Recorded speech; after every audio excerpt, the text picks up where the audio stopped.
I'm going to hit the button. Nobody curse. Curse. No, Darn. you doomed us! Loth muted himself. That's a joke that only works for the four of us, Loth. Well, I guess it works for technically works for the audience at home because they'll hear us talk about it, but... Okay, I think I tweeted this. Now, if only Magna Carrier could do things, because Red Layer does mean that effects cannot be activated. Not negated, cannot be activated, which is the worst version of that. Anyway, hi chat, how you doing? We are live. I'll switch the scene so you can see the thing. Oh, actually, I just realized I've got the chat window hidden, so you guys can't see that. So let me fix that really quick.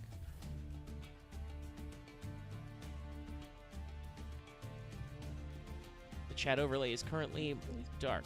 Let me just rejigger that. Yo, Red Layer, Pog. You'll have to deal with these guys for a sec, because we're, there we go, you're popped in. It's been a while since I've been alive, so we're doing a test game. Yeah. It's been a while. Also, I apologize if at any point this gets weird with the people, because Loth is recovering as well. Currently, our voice chat that we're running Fail Portrayal from is located in Sydney, Australia. It may or may not cause a couple of weirdness. Nothing bad ever happens in Sydney. Nothing bad ever happens to the Kennedy. Why the heck? All right, chat, since we got a second, because those yahoos are still blocked up in Tokusatsu land. In both aspects. Both me and Loth in both accents. Yeah, so we got some time to kill. So I apologize if you saw some spicy Rockstar tweets on the studio account. I forgot I was logged in to tweet about it. But back in my home Twitter, my personal one, which is @UnitOmega, plug. For some reason, Twitter doesn't tell me that Rockstar is trending, and I don't know why. What's the difference between my business account and my me account that makes you think I don't want to know about how people are yelling about the fact that GTA 5 wants you to buy it again? Because now that it's next gen. I just didn't read that card. I just didn't think that card would do anything. All right, chat. You didn't attack with the other one? He can't attack if he doesn't have materials. Because he has no pilot. He's an empty mech. He has no mask. So's. In case you can't tell from the name of the episode and the image, which is also the thumbnail I've shown you, we're going to try and talk about the Steel Swarm today. Just the Steel Swarm, not the Evil Swarm. Yeah, not Old Swarm, Steel Swarm. Yes. Yeah, the Steel... Because while there are overlap cards for L Swarm, Swarm technically, because it's a lowercase L, because Yu-Gi-Oh! Is that weird, yes. Capitalization is actually important. It's the very asinine dumbness of how the Old Swarm archetype is translated. Yeah. In Japanese, which we'll probably get into in a sec. But basically, after we did Vylons, we wanted to figure out what we should do next and talk about what the bad guys are of this phase of Dual Terminal, which is Steel Swarm. And then that becomes Evil Swarm because of the little swarm virus. The little swarm. So, Steel Swarm are technically their own. Their OCG name is Inverse, which is like inverse but edgy. I will spell it for chat.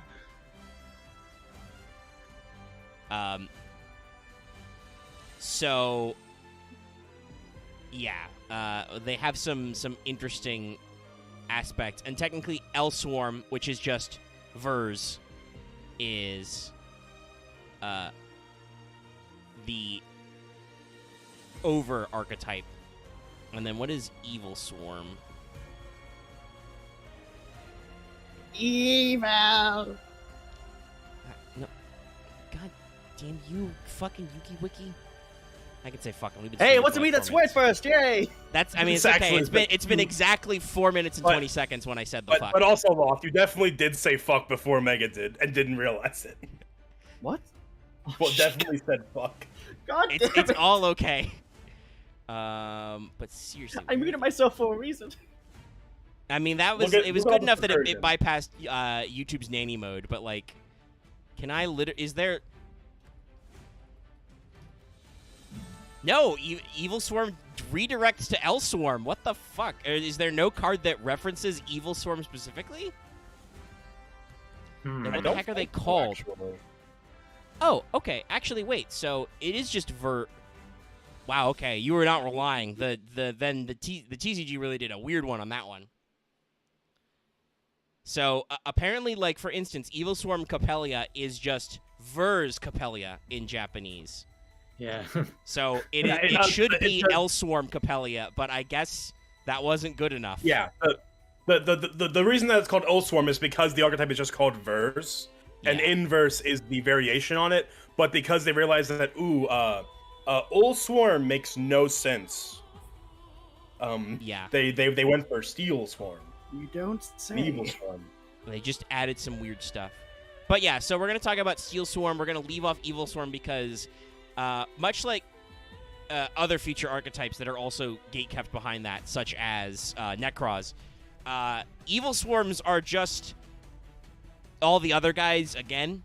And I'm not sure we've done all the archetypes that make up, like a lot of the Evil Swarm monsters are the dead guys from the first generation of Dual Terminal, but some of them aren't. We'll probably, even if we probably missed one somewhere because there's just so much stuff, just stuffed into the. There's so much nonsense stuffed into Dual Terminal. Yeah, so it's.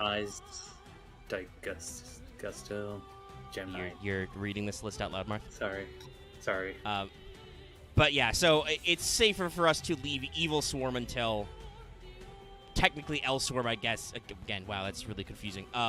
Until after we've just done absolutely everybody just to be safe, because one, it'll be very confusing, and two, and Martha's saying we have a bunch more to go through anyway, yeah. And two, it won't make sense because they're like if I pull up like Evil Swarm Ouroboros, which I think is the one that's based on Trishula.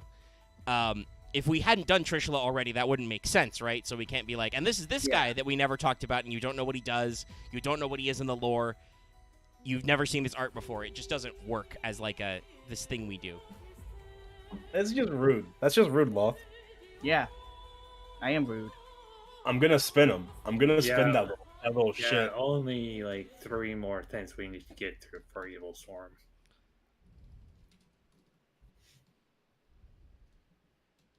Yeah, so for the time being, we're really just vamping.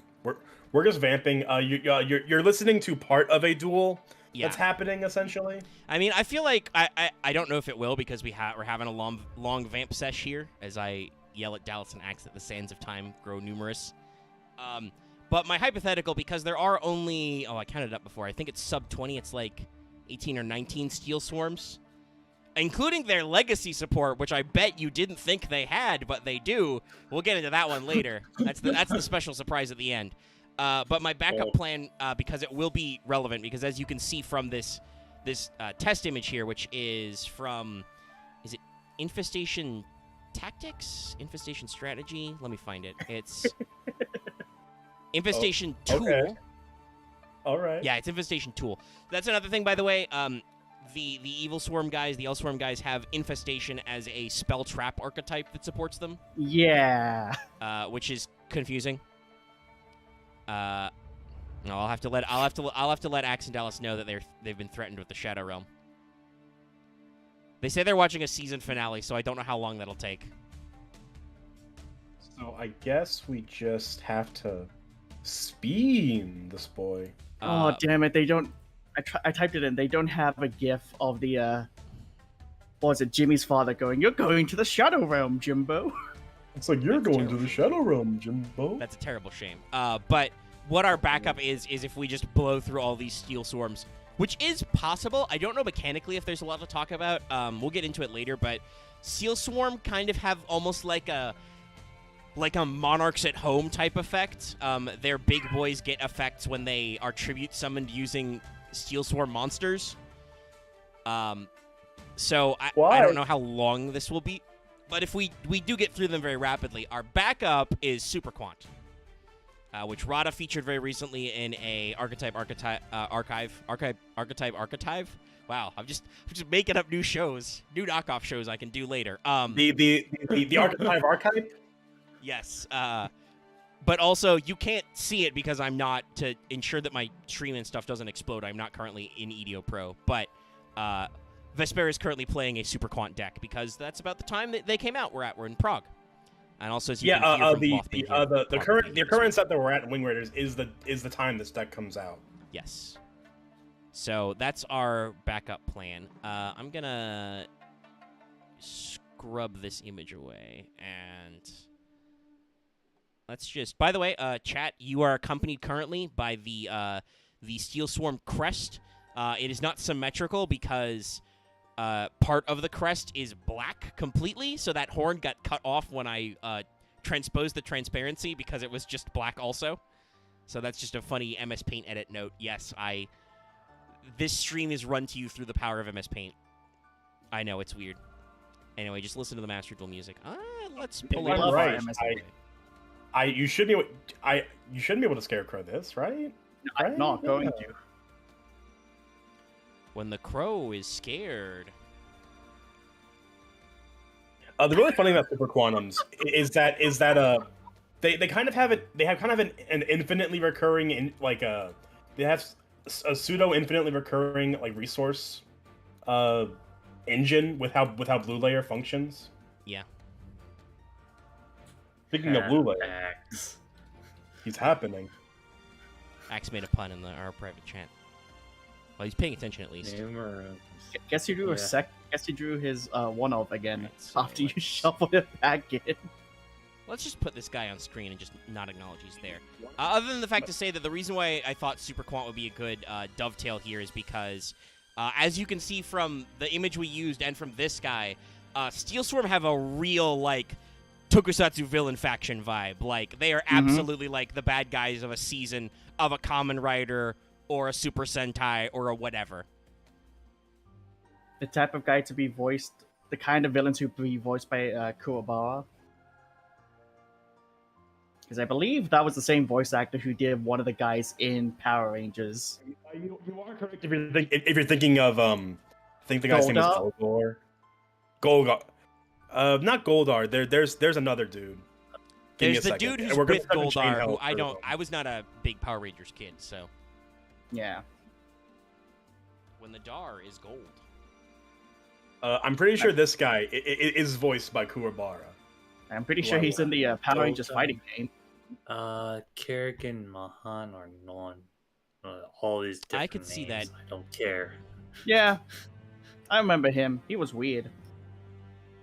Now it's time to activate Super Quantal Mech Sword Magnus Slayer. Yeah, you do the one swipe, we have the explosion, it's the stock footage. He does 3 swipes. Oh, okay, he does a 3 swipe. Yeah, one for each color. 3 attacks during each battle phase. Dear Konami, where is my... I know you made a Link monster that's not really necessary, but where's my Super Quantal support? I know you got White Layer, but that's not the same, right? We need... Yeah.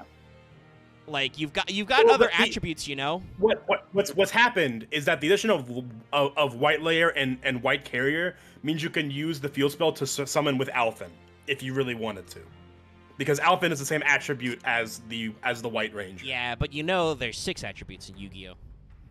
Yeah, but there are only 3 boys. What we need to do but that's is what I mean. other... Like, where's my support? You can make the... I guess it would be... Would it be yellow layer for Earth, or would they do the pink thing again? No, we should totally do the... what is it? Basically, they should do what they did in Power Rangers Ninja Force. Like, here's 2 enemy Rangers. Here's what they do. Well, so to wildly diverge on the subject of Power Rangers / Super Sentai, I don't know when it started, but that is definitely a like sub-series theme. Like, a lot of series go for starting with the five color ensemble, but some start with 3, and then occasionally they add the 2, and sometimes they don't. And sometimes they start with 5 and say, we're gonna have 9 Rangers. Yeah, sometimes they just go apeshit with, like, listen, we gotta, bonus Rangers? Those sell really well. We're gonna have a lot of those. Oh, I thought we were gonna start getting into reviews. Oh, yeah, my bad. But my favorite part about Q Ranger, while we're just on this topic of vamping, is that they make the 9 Rangers the base roster, and then add 3 more Rangers. Jesus Christ. Okay, I mean, then. It's not as bad as, what was it, Kamen Rider Ryuki, which was literally Kamen Rider the Battle Royale. Yeah, and I'm like, I will say, as chaotic as it sounds, I feel they pull it off well as 12 Rangers as a main cast can be. Sorry, I just actually now looked at the stream and looked at this guy. Oh my, holy shit. Actually, he is are you multi-stream drifting right now? Is that what's happening? Like, I'm okay with it. I'm confused. I'm befuddled. This is the full cast of Q Ranger. Here, let me just, fuck. since we're full vamping. Okay, Axe is multi-stream drifting. Okay, since we are just full vamping here, I will just paste this over the screen. This they guy fit. is they, just a They putty. just exactly fit. Is this dude. is this a Zodiac theme? It's a space themed. Okay. But yeah, they are all themed around a zodiac symbol or a constellation. Okay, because I see like a guy with a Libra scale head, and there's a bull guy. Yeah, it's Dragon Master, Aquila Pink, a Fuchsia Silver, Libra Gold, Scorpio Orange, Phoenix Ranger. He's not a zodiac symbol. He's just the Phoenix.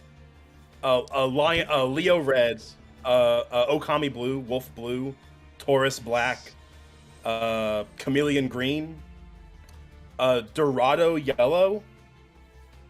It's like Kajiki, which is it's a weird translation thing, and then you have the Big Bear, Little Bear, because the teal guy on the very far end, he is both Little Bear and Big Bear, and Big Bear he just they take the scale tool and just scale him up like 10 times. Also, I won't say what research I was doing this for, but I was looking at constellations. Constellations are weird. Did you know at one point some lunatic wanted there to be a hot air balloon constellation? Globus Aeronautica. It turned out we decided those aren't official asterisms, but yeah, like, so I understand constellations are weird. Anyway, yeah, it's a lot of dudes. Good use of colors though. I think they used all the colors because you've got all the normal ones. You've got orange, which almost never happens, and then you've got like silver and gold. It's purple. Yeah, and a purple. Yeah, the main colors you usually see in Sentai are red, blue, green, and yellow. It's like red, blue. It's like red and blue are always the main ones. Your adjacent ones are usually green, yellow, pink, purple, and black. And it's sort of like more when Super Quantals come back. We do Super Quants. Oh well, you missed the part where I said that was our backup, but you guys are here now, so I will delete the image. We were just vamping, but that's Two Rangers disappear. We're under Super Quants too. I'm up for it. Well, we talked. I won't go over it again, but to let Axe and Dallas know because they just showed up, I said that if we power through Steel Swarm very fast, which we might, because wow, this guy on screen exists, and there's some things to say about him. Yeah. There's a lot of no, I understand. He's just a putty. There's a lot of art in He Steel he Swarm looks that like is a dull, Tokumu. that is very much, and that is a thing. Yeah, it but looks like an old Showa era Tokumu. Effect-wise, I don't know if there's going to be a lot to talk about these guys mechanically. There's like 4 cards to talk about effect-wise that matter. So this is our. I first looked at the effect. This guy is Steel Swarm Caller, in case you couldn't tell. This, aka Steel Swarm Yeller. Oh! Yeah, pretty much. Old Yeller. Yeah, so put this, down. we firmly established the Steel Swarm aesthetic, which is basically Japan's cultural obsession with beetles applied to dudes, which is also just tokusatsu. Literally just tokusatsu. What if we put beetles on a guy? Now the funny thing is, even though they're beetles, unlike insectors, they are fiends. Yes, these are not insects. Yeah, go ahead. I could legit see an actual suit that looks like this as like a Monster of the Week in a Showa era show. Yeah. Well, yeah, we That's discussed their that vibe, yeah. part.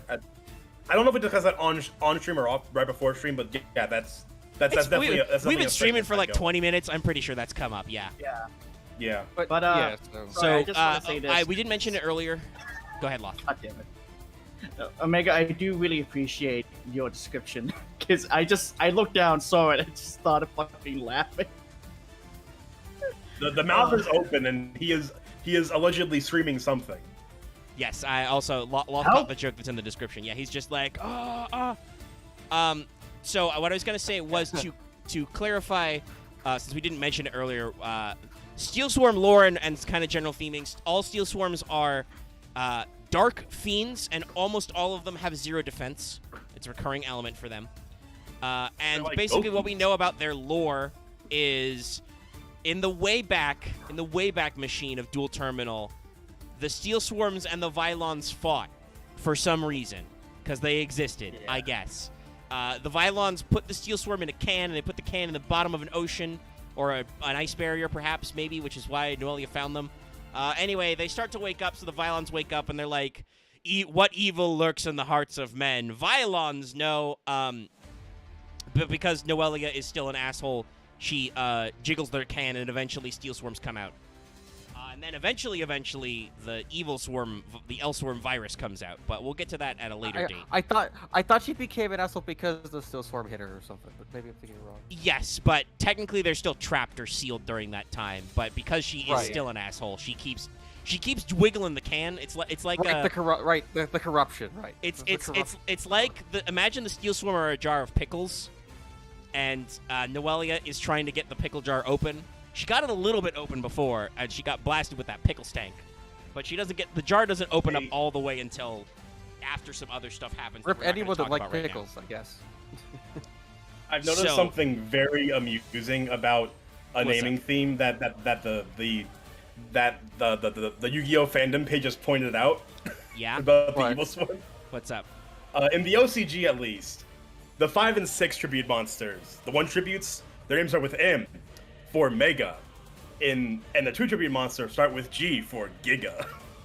Oh. Yeah. That's cute. That's cute. That's not much else, but it's cute. All right, so Big. I will say, as you can see the seal on the screen, we do have official branding. So he's got the logo on his tummy, on his tum. Other than that, he's got the wound tattoo. He's a guy. In a weird way, he looks like he's doing that old man thing of like, huh? What'd you say? I guess. But I want to bring up a point of like that the entire thing about the Suicide they're literally just had another like infinite enemy faction in the war in the well, yeah, because there wasn't actually a bad. That's the thing in Dual Terminal. There's not actually in this wave of Dual Terminal, I should say. There's not actually a bad guy until the Steel Swarms actually start showing up, and they are. You know, we've got another season. What do we do? Well, we'll open a new can of bad guys. Is there anything else people want to say about the way Caller looks? No, I can just read it if you want me to. He's one of those minions that just doesn't I like pose. his wing pattern. Yeah, he's got some lovely wings. I feel sorry for the suit actor. For me, I'm not sure if it's just the posing, but his arms look way too long. His arms are a little long and skinny. Yeah, but they have insectoid tips and feet. Yeah, I mean, like it's not a bad thing. It's more something that I've noticed that's bothering me. Actually, yeah, I think part of it is his pose. I just looked at I looked at his closer leg and then I looked at his farther leg, and I'm like, those legs don't look like they're the same length. This has got some weird foreshortening. Yeah. It feels like there needs to be a ground that was drawn, but there isn't one. Yeah, this guy could probably use a background. Anyway, Steel Swarm Caller is a level 4 Dark Fiend, 1700 attack, 0 defense, so decent stats for a Dual Terminal archetype guy. Okay. His effect is not good. When a Steel Swarm monster is tribute summoned face up by tributing this card, you can special summon 1 level 4 or lower Steel Swarm monster from your deck. So, I mean, I guess it's not the worst, but it's like, okay, so you have to summon this guy, and then tribute summon him to summon a face up Steel Swarm guy. So, I have a design question. Yeah.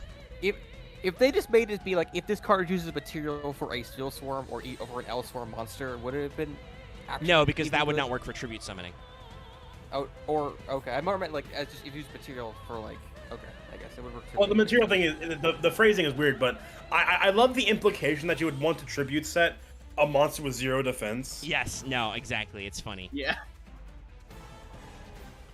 Now, admittedly, this does have a decent climbing effect because there are both level 6s and level 8 Steel Swarms, so this like sets you up to tribute summon into an even bigger boy the next turn, but it's still like a little you can see why Steel Swarm as a pure archetype never really made a lot of waves, as far as I know.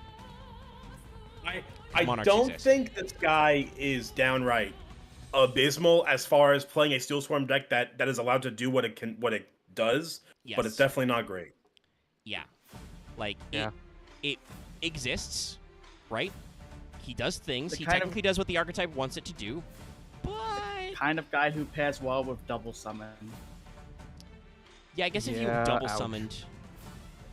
I will say, looking at some of these cards, it's like they have the decent Monarch effects. It's just like Well, Monarch's yeah, too that's the better. problem. Monarchs exist. Dallas wasn't here when I made that joke, but a lot of Steel Swarms have a Monarchs at home feel to their effects. The other thing with Monarchs is that Monarchs have an engine to give you free bodies to tribute summon without using your normal summon. I wouldn't say that. They have I something, would don't actually they? say that a lot of the Steel Swarms are better effects than Monarchs. The problem is Monarchs eventually get an entire engine built into them. Right, yeah. And Whereas also, I do believe, Steel because Swarms Mega don't. Monarchs, I think, some of the Mega Monarchs would have been starting to come out already by this time. Mega Monarchs at least say, hey, you could tribute summon this guy with one tribute summon monster, so there's still one tribute. This is Steel Swarm Kakusag. Well, he is an 8. yeah. He does not have that effect. Yeah, I was looking I at mean, him earlier. Carcastag is like the only Steel Swarm. Well, this and one other card, which we'll get to, that has seen an amount of play that isn't 0. Yeah. Look at all those spikes. Yeah, Just no, 'cause I mean, it's a this is a, dark this hole is on a big stick. guy. He's got a gonna weird power adapter for a tail. I'm gonna continue this Yeah. trend, but again, he looks like a general of a Yeah, Toku no, faction. yeah, Well, exactly. it's probably because he's a 2 tribute, so Yes. that's the aesthetic. He is the big boss. I guess technically he's probably supposed to be like a lieutenant, but still, yes, he is a spiky beady Out of boy. He is, You know, Like he the is Fabled, yeah. He is the weakest of them, if I remember. yeah. What this guy is, he is the first general that gets defeated. Yeah, first quarter threat. I Yeah. do not like his weird curly fingernails. I think They are he has creepy, yes. weakest. I think he has the weakest design out of all of the big. I just noticed he has the fucking heartless symbol on his chest. No, Oh, that makes me hate him more. no, it's not the Oh, no, heartless it's symbol. not It's gonna the, be- it's the Where's his brand symbol. nobody? It's just tiny. Okay. Yeah. I do. Yeah, his, Oh, okay, right. No, I looked at it wrong. his Sorry. design is actually very nice, despite as not having the curved spike things in all around places. Yeah, it's I mean, I actually will say, more like, distributed nicely. I will say, Would you say he looks busy but not that busy? yeah, I will say like there's a lot happening with this guy. I don't think it's so much to where it's unappealing. It's just this is a lot of it. This is a very loud design. But I The- feel The it's thing really- about this design, The costume department who about- built this design cried. Oh yeah, for sure. the thing No, I about was this saying- design that I At least it's Calm wearable. down, don't- calm down, the- Axe. Dallas the is trying to thing say about- something. The thing about this design that I have an issue with, it's something I've talked about with a couple of actual tokusatsu things. It is somehow at the same time both very busy and very simplistic.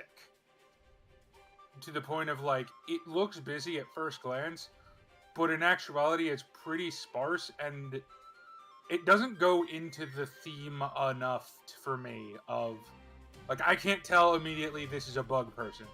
I mean, I can. And I He's don't got like beetle that. wings. He's got beetle wings. He's got shell I mean, spikes. What Beetle is this wings guy like a cape. supposed to? A stag I- beetle, which I don't get. I will bring up a thing of Oh, His it's tail's unnerving, Cacostomus stag beetle. Yeah, it's a stoma. It's a stag. But I wonder think of like it at least I brought it up earlier where it's like I like that at least it looks like an actual outfit that would be worn. Also the tail's a bit unnerving, but I just don't like those kind of tail designs. I just as far as the big beefy boys, because there's as far as I remember, there's 4 big beefy boys. I think he is the worst for me. I don't know. Just in I terms think of the only appearance, thing just- I am like kind of on edge about this design, like I said, is his fingernails while also having fingertips are like, ugh. it just Oh, looks yeah. generic for me. I don't know. I mean, he's I black have and to red. They're in pretty the ad. long. I have one less thing to add that I've been holding back on before we get to his effect. Go for it. Yep, Cockastag. Kaokastag. Don't worry, think- there's gonna be one of. there's gonna be one of Inverse, those where I'm gonna by the make way, all of the jokes as well, in so. Japanese, and I assume this is why they changed it because I have no idea what the fuck this means. His name was just Inverse Gazus. Gases. Gazasu. So it is because it is Koko. Kokosazu. It's a weird. It's a weird like combining stag and Caucasus. Yeah. So it's That weird... gets totally lost in translation. All right, it's a weird bridge Us. effect. Okay, so this guy is a level 8 Dark Fiend with 2,800 attack, 0 defense. When this card is tribute summoned by tributing 2 Steel Swarm monsters, activate one of these effects. One of these effects. Destroy all monsters on the field except this card. Destroy spells and traps cards on the field. So this guy is a board wipe when he hits the board if you are By the tributing way, 2 Steel Swarms. I did lie. This is not the one that was played, Okay. and I'm it's a not my little- fault entirely. I'm a little surprised because he does have Well, a board nuke. You'll see why. The other one is just a lot easier to use. I think the primary thing here is just they make it. I mean, you have to tribute, and you have to tribute your own monsters basically, because you can't like, Yeah. I've creature swapped to give me something, or I've I think brain control. Or yeah, you have to summon one of the playing monster Steel stealing Swarms. cards lets you do the guy. So you can Yeah. steal your you can tribute. I don't remember which one it is, but one of them lets you tribute monsters. What was the one card that lets you use your opponent's monsters? Oh, Stormforth, that's Stormforth. Stormforth Yeah. isn't out yet when these cards are released, but also for future support, it does totally lock you out of Stormforth. Yeah, which is probably the main reason why this never saw any semblance of play, because the Steel Swarms have good effects when they're tributed, but they require you to tribute Steel Swarm. You can't use tributes blocks aggressively. out of doing all of the Yeah. shenanigans through tribute summon. If I was going to design a modern Steel Swarm and not just they moved on to Evil Swarm anyway, probably some kind of infestation card that just treats all, like Lair of Darkness, just treats all monsters on the board as Steel Swarms. Feels like that'd be a field And spell. to be fair, like there Well, then are you couldn't certain actually Monarch play Lair of cards. Darkness. There are certain Monarch cards you can play with Steel Swarm. Like there's a very annoying build I've played of a Steel Swarm deck that involves abusing cards like Monarch's Erupt and stuff. It's just Yeah, it's just you not. can't make the tribute summoning part any easier, which is a little unfortunate because this is all Hidden Arsenal 5, which is called Steel Swarm Invasion, duh. But that's late 2011 getting into like 2012, 2013 type shit. So we're entering the Xyz zone where, depending on what kind of decks you're doing, you're getting a lot more pop-offs per turn, right? Like, you got a lot of Goblinberg, I think, was in the first set of the Xyz era, right? And that's just like, summon this guy, So- special summon a second guy, and then make an Xyz monster. So, like, it's a lot of the engine cards that would have helped Steel Swarm out don't work because of their own requirements. So I'm going to pull up the next card. There's no way to get free body tributes without turning off your tribute effects Yeah. that And- are not in Archetype. And he's just a 2,800 guy, so it's not really worth it. Yeah, I mean, like he can Dark Hole / Feather Duster, but it's like it only does so much. Meh. What's our next boy? I'll be. Bark. Yo, I gotta say, it's- this is Steel Swarm Cell. This is borderline cute. I mean, this is just Cell from Dragon Ball Z. But I also find certain bugs cute. I mean, I think Yeah. the main thing is the very unbug like leech like sucker mouth, which has Yeah. a lot of detail on the rings. I'm just like, that's not okay. I wouldn't want to pet this bug, but It's like, yes. The kind of bug which would have difficulty turning, so he has to like do little jumps just to like look to the left. Yeah, just rotate around. I mean, So it's just this. yeah, no, it is just what I don't remember what we called that. That's That's Cell. I know it is Cell, but I'm trying to remember what do we call that mode? Oh, Imperfect it's Cell, Larva I think? Cell. Or Larval Cell, yeah. yeah, Yeah. perfect. Yeah. I don't know. I just still find this cute. I don't know. That's a very big cell. Let's make that cell smaller. Like the. Okay, I don't find Larval Cell cute. I should clarify. That is not cute. I think Larval Cell's cuter than this guy, but that's, again, because I he's don't got a because of garbage the red disposal eye- mouth. Well, my issue with Larval Cell is the red pupilless eyes. No, they're not pupilless. He's got a line pupil right there. It's right in the center. Oh yeah, he does. Okay, that's slightly cuter then. But yeah, so I mean, Steel Swarm Cell is just literally is probably one of the worst free bodies in existence. He is Oh, yeah, no, this card's appearance-wise, he is N Beetle. Hello, M Beetle. Yeah. He is just tiny beetle, It's a man. bug. I will say, I think his name is even funnier in Japanese because it's Inversu no Masaibo. Evil Cell of the Inverse. Evil Cell of the Inverse. So, like, they try really hard to sell you on this guy, and he's not. Anybody have any other thoughts about his appearance before we discuss his effect?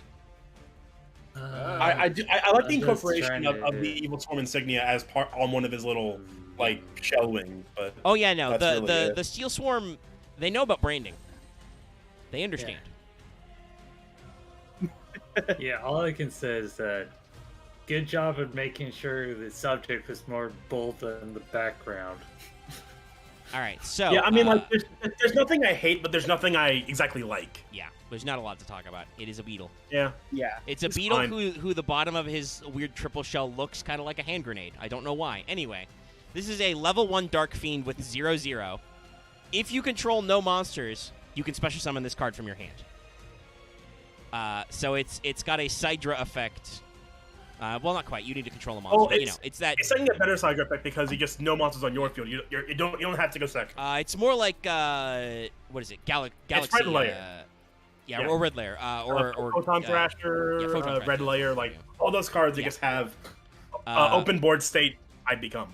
While this card But is it- facing this on guy the field, exists. it cannot be tributed except for the tribute summon of a Steel Swarm monster, and it cannot be used as a Synchro Material monster.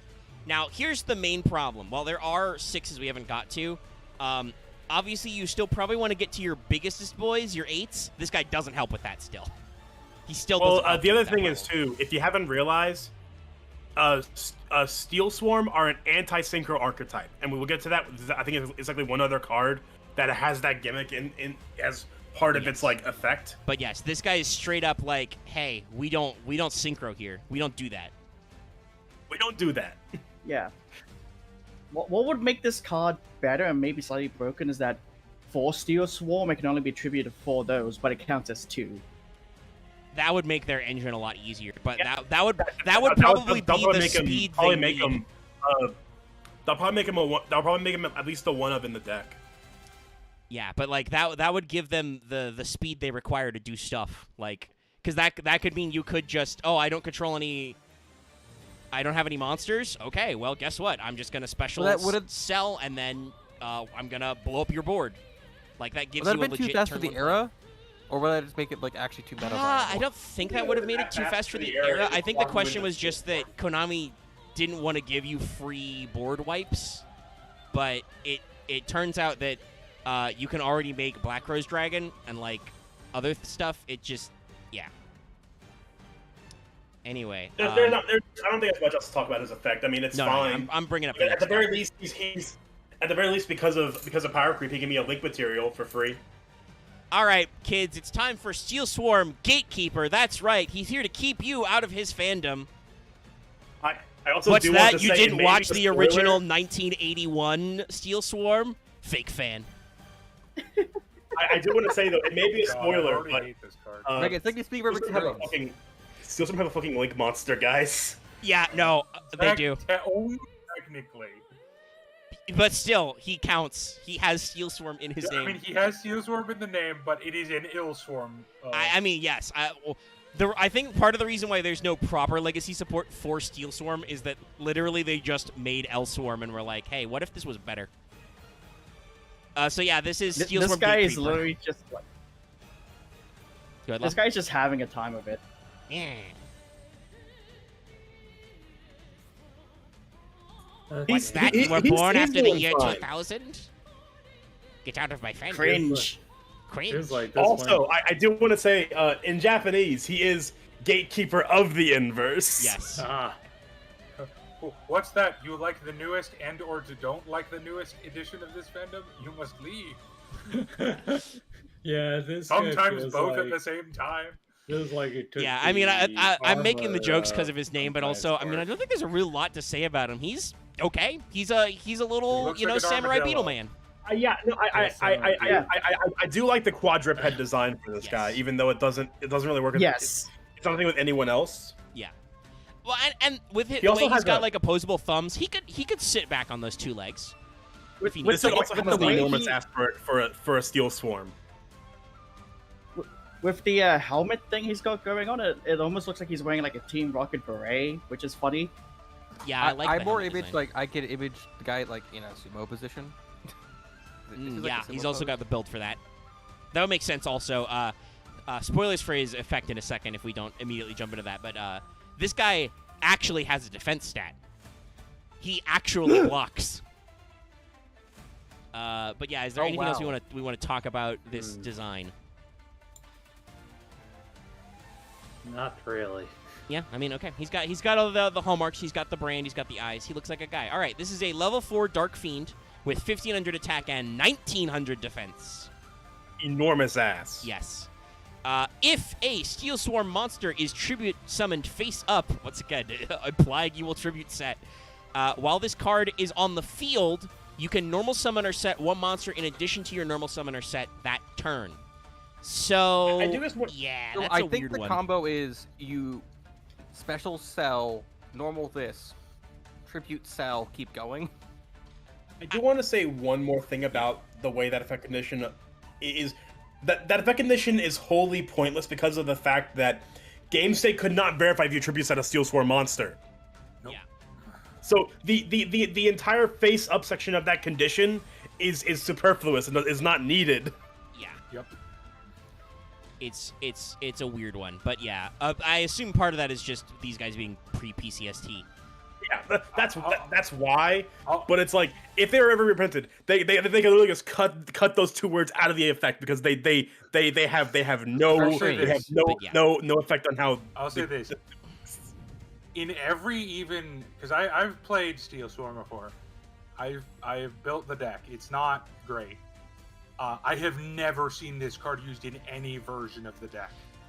This card is awful. No, These are, I like, assume the useless. idea is that Yeah. like you can like go first and set him and he won't die, but it doesn't really work with their strategy. Like Steel Swarm seems like an aggro like deck. I get why he has that effect to do like tribute climbing basically, but it doesn't really. I don't know work. why these cards don't have a thing if they are tributed or when a monster is tributed on the field. Like, Well, like Cell I mean, this is guy very, does technically, but it's for Steel Cell Swarms. is very, very good because of a certain card. But this card is useless. Yeah, I personally think Steel Swarm Freeze is a way better villain though. All right, so we're going to talk about another large lad who came out in the Hidden Arsenal 5. Making those jokes because there's just not much talk about Steel Swarm, to be honest, guys. I'm Nah, sorry. They kind of suck. Also, There's- this is the one I thought we were Yeah. talking about. Who is Yes, the This other is the the used other type of card. stag beetle because there are multiple types. So I'm going to pull up the Yes. art on Steel Swarm Gira Stag or possibly Yes. Jira Stag. And also, just Steel Swarm flat out, Jiren. I love this design. I like I this. love this art too. Okay, this is a pleasant surprise to see this guy blown up. Yeah. Yeah, no. This is it's- I can. yeah, this it's- guy's got a the guy doing this acting. He has a chuckle. He has a ho ho ho. Yeah. No, His- this his is job the is this. most Satsu possible. I would say this. This guy weirdly feels like less like a Daryl and more like just the monster of the week. Maybe it's because it's the gun arm. I don't know. If he It's is like- a it's more like if the he is gun a has arm. a- monster of the week, He's got the Mega Buster. I want to say one thing. Not only does he have a gun arm, his other hand can fire a laser, as we Yes. can see from the Yeah, true. energy pulsing around his arm, I would also assume his tail mouth can fire a laser. and his actual mouth, and his chest. he has a lot of Konami orbs, which presumably shoot Konami beams.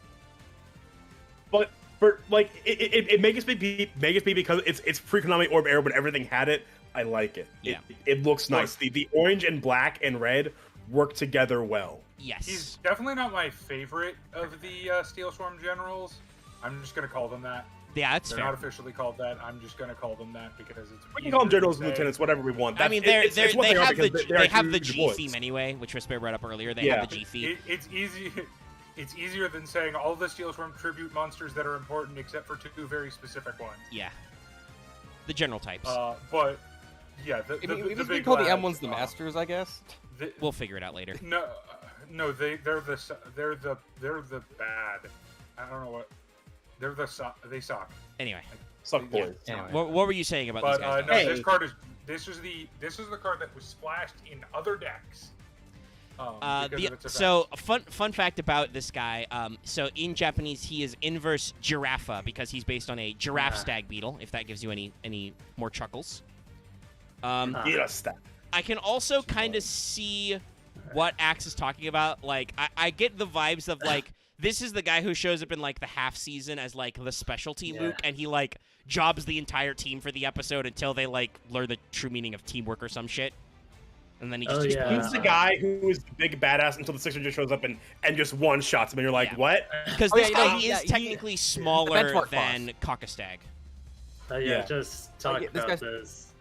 He's the benchmark. Well, first he kind of looks like Imperfect Cell, but also he looks like some sort of Metroid villain because of the arm cannon.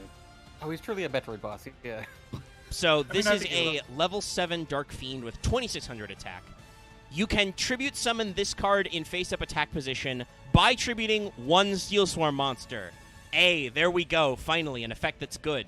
This is all, by the way, this guy was also in Hidden Arsenal 5, so this guy exists at the same state that our other guys exist. When this card is tribute summoned by tributing a Steel Swarm monsters, you can target one card your opponent controls, send that target to the graveyard, then gain 1k life points. So yeah, this is just a Monarch if you're playing Steel Swarms. Well, It's also Ascend. It's Ascend, which is why it was. Yeah, played no, in but some it's really good. Not But that's a what I mean. deterrent. Like, this is actually like a legitimately good card. You can tribute him for 1 if you have a Steel Swarm to use, which, hey, Cell works. He's a wasn't monarch who can soul taker. Yes. Yeah, it wasn't common. Granted, it was not common, but there were some decks running around with 3 Cell, 3 this guy. That as is a option decent for removal engine. Towers, Yeah. basically. And he gains you 1k life points. Because until Kaijus, you had to be creative with how you got Yeah. rid of those cards. So yeah, no, I mean, I don't think there's a lot to talk about it, but that's just send to grave is very powerful because it is sending to grave is not destroying explicitly. Yeah. I've heard a lot of people talk about how like pre-tower towers, because before towers, yeah. most cards just had destruction prevention. Towers was really the card that revolutionized the unaffected effect. Yeah. I've heard some people talk about how Yu-Gi-Oh needs keywords, and I'm like, I feel like No. Yu-Gi-Oh already has keywords. Yu-Gi-Oh! We already have special Here's words the that thing. mean things. I agree with those people technically, Omega and you. Yu-Gi-Oh needs keywords. They already have them. They just need to write them on the cards. Yeah, like no. But like, the other main thing problem is that Yu-Gi-Oh lives and dies by being very specific about its grammar. No. Tributing is not destroying, is not sending. Because that lets like you in the situation where play around there with there these are plenty of things. keywords in Yu-Gi-Oh. It's just that until you play the game for like 3 years, you won't know half of them are actually keywords. Like, Oh yeah, I've said exactly. this before. I've said this before. I stand by this. Yu-Gi-Oh is possibly the most new player unfriendly card Actually, I figured it out. Probably. Yu-Gi-Oh has clauses, not keywords. that has that. It's the same What thing. is that? That has a reasonable following. Because yes, there's probably some more new player unfriendly card games that are played by like 5 people. I Yeah, understand. it's called MetaZoo. Yeah, stuff What? like that. But like What? generally Magic pretty easy to understand the basics of the game. It has like and most of the mechanics are literally written on the cards. Pokemon is bad but easy to understand. Yu-Gi-Oh is on the surface easy to understand, and then you actually get into rulings and your brain dies. Look I at think this. some, Look at this dude. also Okay, yeah, Steel Swarm this- Mantis. This guy is cool. He has cool design with blue and black, and or I don't Madith like his in ab- Japanese. I don't like his ab spikes. The ab spikes are a little weird. abs. The aspects those are are weird. a little out there. Interesting- I don't dislike this kind of like this Bad cool punk blue is I guess the best way to describe this shade of blue. No, Yeah. I like the Hey, color scheme. I just It looks I like a think- fabled shade of blue. Yeah, but it's like this. Weird enough is like I can image the suit in real life, and I don't like it because I can. Yeah. This is a one tribute guy. He's a 5-star. So this is a absolutely. Oh my God! This guy was in Vrains. What the fuck? Yup. Oh yeah, yeah. In one episode, against 2 duelists that both bricked. Yes, it is. Oh wait, they bricked. God, that episode is really funny. He It was. in was like level- Vrains. Yeah, 5. Yeah, right. Okay, so One character had like 5 level 5 or higher monsters. The other one had like 3 in his hand. Oh, did so- they both? so, did the what- show what literally show happened- them bricking? Yeah, No, yeah, they so both it- looked out of it's- their hand. They looked off and said, "Yeah, we got this."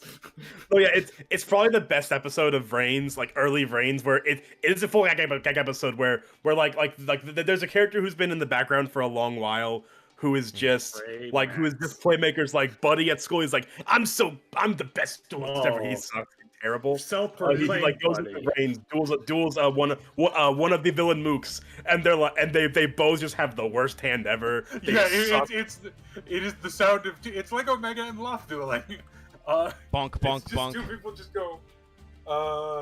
Shit. What do we do? Guess we So wait. in case you guys, so to let you guys know, canonically, because this guy has a model in the dual terminal arcade games, his mantis blades are also laser blades. They become Of course they they are. become lasers. But yeah, I mean this guy is he's pretty cool. He is a mantis man. Unfortunately, he's the better of the 2 of the 1 tributes. I Is think. there anything else to say other than also his codpiece is enormous? I have an opinion about its effects, but its design, I've kind of said my piece. I mean, his effect is great. I'm more like kind of, but I'm more. You Anyway, have a read so- it, I guess. Well, I mean, I was just gonna do that right now anyway. We already spoiled his attack. It's Okay. 2200. He is level 5. He's a fiend, obviously. When this card is tribute summoned by tributing a Steel Swarm monster, you can pay 1k life points to target a Steel Swarm monster in your graveyard. Special summon that target. So he lets you recycle for future plays. He makes I Steel just showed Swarm this makes- image on stream to prove to people that it is real. He, Image of 3 mantis in the anime. yeah, he made like the thing about it is he makes Steel Swarm Xyz like a thing. Not a good thing, mind you, but nothing about Steel Swarm is good. But it is a thing. Well, the funniest shit about the duel is like he basically he pitches his entire hand, gets and fucking soul charges 3 mantis. That's what he does. That's what he does with soul charge. I mean, that's 3 5s. You could do something funny with that, but And I think he just he attacks. summons Hercules with it. Oh, right. so yeah. Any I will further see thoughts it. about this mantis boy? Not really. I mean, He's fine. I'm not a huge fan of him having the giant mantis blades for arms, but I get why he has them. Yeah. it's very, very. Yeah. I mean, it makes sense. So these guys, the 2, is it 2 M's? I think there's only 2 M's. Yeah. Yeah. The 2 M's are kind of like they're not meant to be as fucking hulking as the guys in the G slot, right? The 2 tributes. So their designs are a little more minimalist. They're kind of cool. I almost feel like they're a little too cool. Well, at least Moth here is too cool. Like, look at this guy. Steel Storm middle management. Look at this guy. Well, like actually, so, this guy's to too cool for simplify it, Moth has huge twink vibes. Mantis has like twunk vibes. I don't like Moth's mouth thing, and also the holes in his nipples. He's got a They're gas near his mask. He's got the nipples. weird orbs. I wanted to bring No, up but the those are Mantis is like holes. Those aren't I the orbs. weirdly- Those are I- holes. I wanted to There's bring up orbs like just, inside them. as a brief thing of Mantis, like with its effect, where it's like I feel like it doesn't need the tribute requirement. I feel like it could just be an Jeez. effect on its own. Well, it's so you Moth can't is chain it. Okay, design. Oh, okay, fair. Because what if you already? What if you foolish burialed a mantis and then it was on summon? You could summon a mantis to summon a mantis to summon a mantis. Oh god, most of this is. The more I look at this up close, the more I hate it. I actually don't hate Moth. The one thing that concerns me, I don't know what it is, but I guess I have well, I won't say the reverse, but I do not have the whole phobia. That doesn't bother me. And he's got indents. They've got little. Would you say you have the inverse phobia? Thank you, Vesper. The one thing about Moth that I don't like is just his neck is quite so thick. Like, it's weird because his design, as Vesper said, is very slimline. Like, he looks like a guy for the most part. Like, he has a normal human physique right up until you get to that neckline, and then it's just. I don't have a phobia of the holes. They just look dumb. Honestly, there are two parts of his design I have problems with. I like it as a whole. His little like moth like feather ear things, I guess best way to phrase that. Also look dorky. Yeah. They stand out because they're very furry and like brown compared to his green and black, and also just the random floating bits around his like neck and his waist. He's a bug. He's a bug that wants to be a bird. Attached, but yeah, it's a weird one. So this is a weird thing, but I image Moth and Mantis is like the things that would be like in the meeting room, all like always there in the meeting room, kind of. Yeah, I feel like they are kind of those guys who are always there, but it's just it's a little weird for me to place where they fit in the narrative. But they're like middle. They're the finster and shit. They're higher tier than mooks, but they are not like generals. They are just somewhere in between of the bureaucracy of an evil villain organization. So, Steel Swarm Moth is a level 6 with 2400 attack. Literally a monarch. Honestly, literally a monarch, but worse. This is a monarch at home. When this card is tribute summoned by tributing a Steel Swarm monster, you can pay 1k life point to target up to 2 cards your opponent controls, return to the hand. So, yeah, this is literally just monarchs at home. There are monarchs that do this effect, but better. Yeah. Well, that's the thing. At least with like the big guys, most of their effects, even though they're harder to get out than monarchs, most of their effects are stronger than monarchs. This is literally just monarch effect, but has stupid restriction. Let me check something real quick because I think I noticed an interesting scaling theme on their. Yeah. Okay. So what's happening with their attack scaling? Yeah. Is 200 more. Well, no, it's a 1200 plus their level times 200. I don't know why 1200. I don't know why that's the theming, but it's just an arbitrary like. It's their level times 200 plus another 1200 because I guess we didn't want them. We didn't want the 6 tribute to be 1200 attack. All right, so using the power of correlating, we're gonna do that thing that happened a lot in this middle tier of these guys. Which is alphabetically, we're going to talk about a guy, but technically he came out first, despite the fact that his archetype wouldn't exist for like 3 months in the TCG anyway. It's Steel Swarm Roach. Roach. See, this card saw play. A lot of play, actually. Because it's pre-Exciton Knight. Well, no, this is definitely Exciton Knight. The weirdest thing about Roach is, like, as someone that's tried to play it, it's a card that never gets effect off. At home. Yeah. It never gets effect off is the thing. So, yeah, this is Roach. He is their first bit of a weird Xyz aside. I monster. actually managed to make that joke.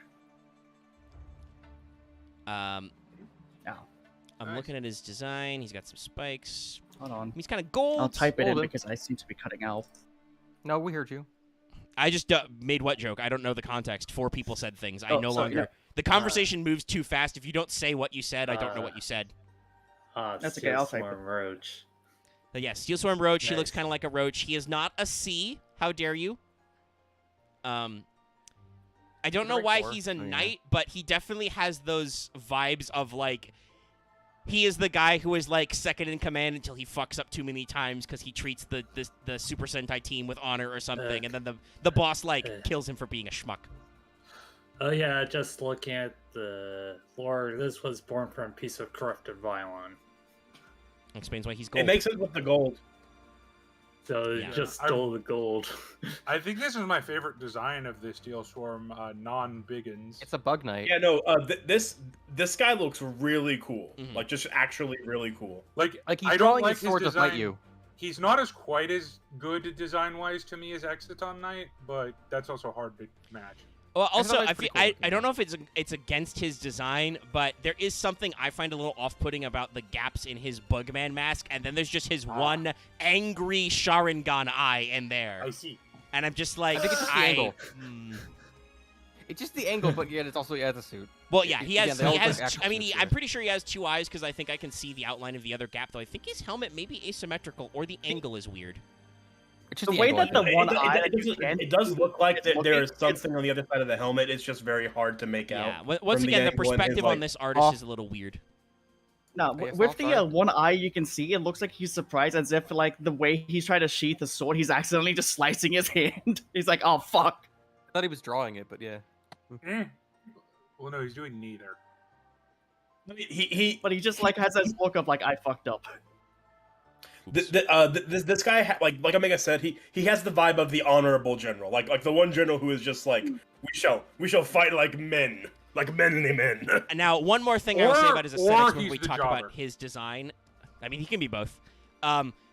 You could put some fucking JoJo menacing onomatopoeia on this, and it just works.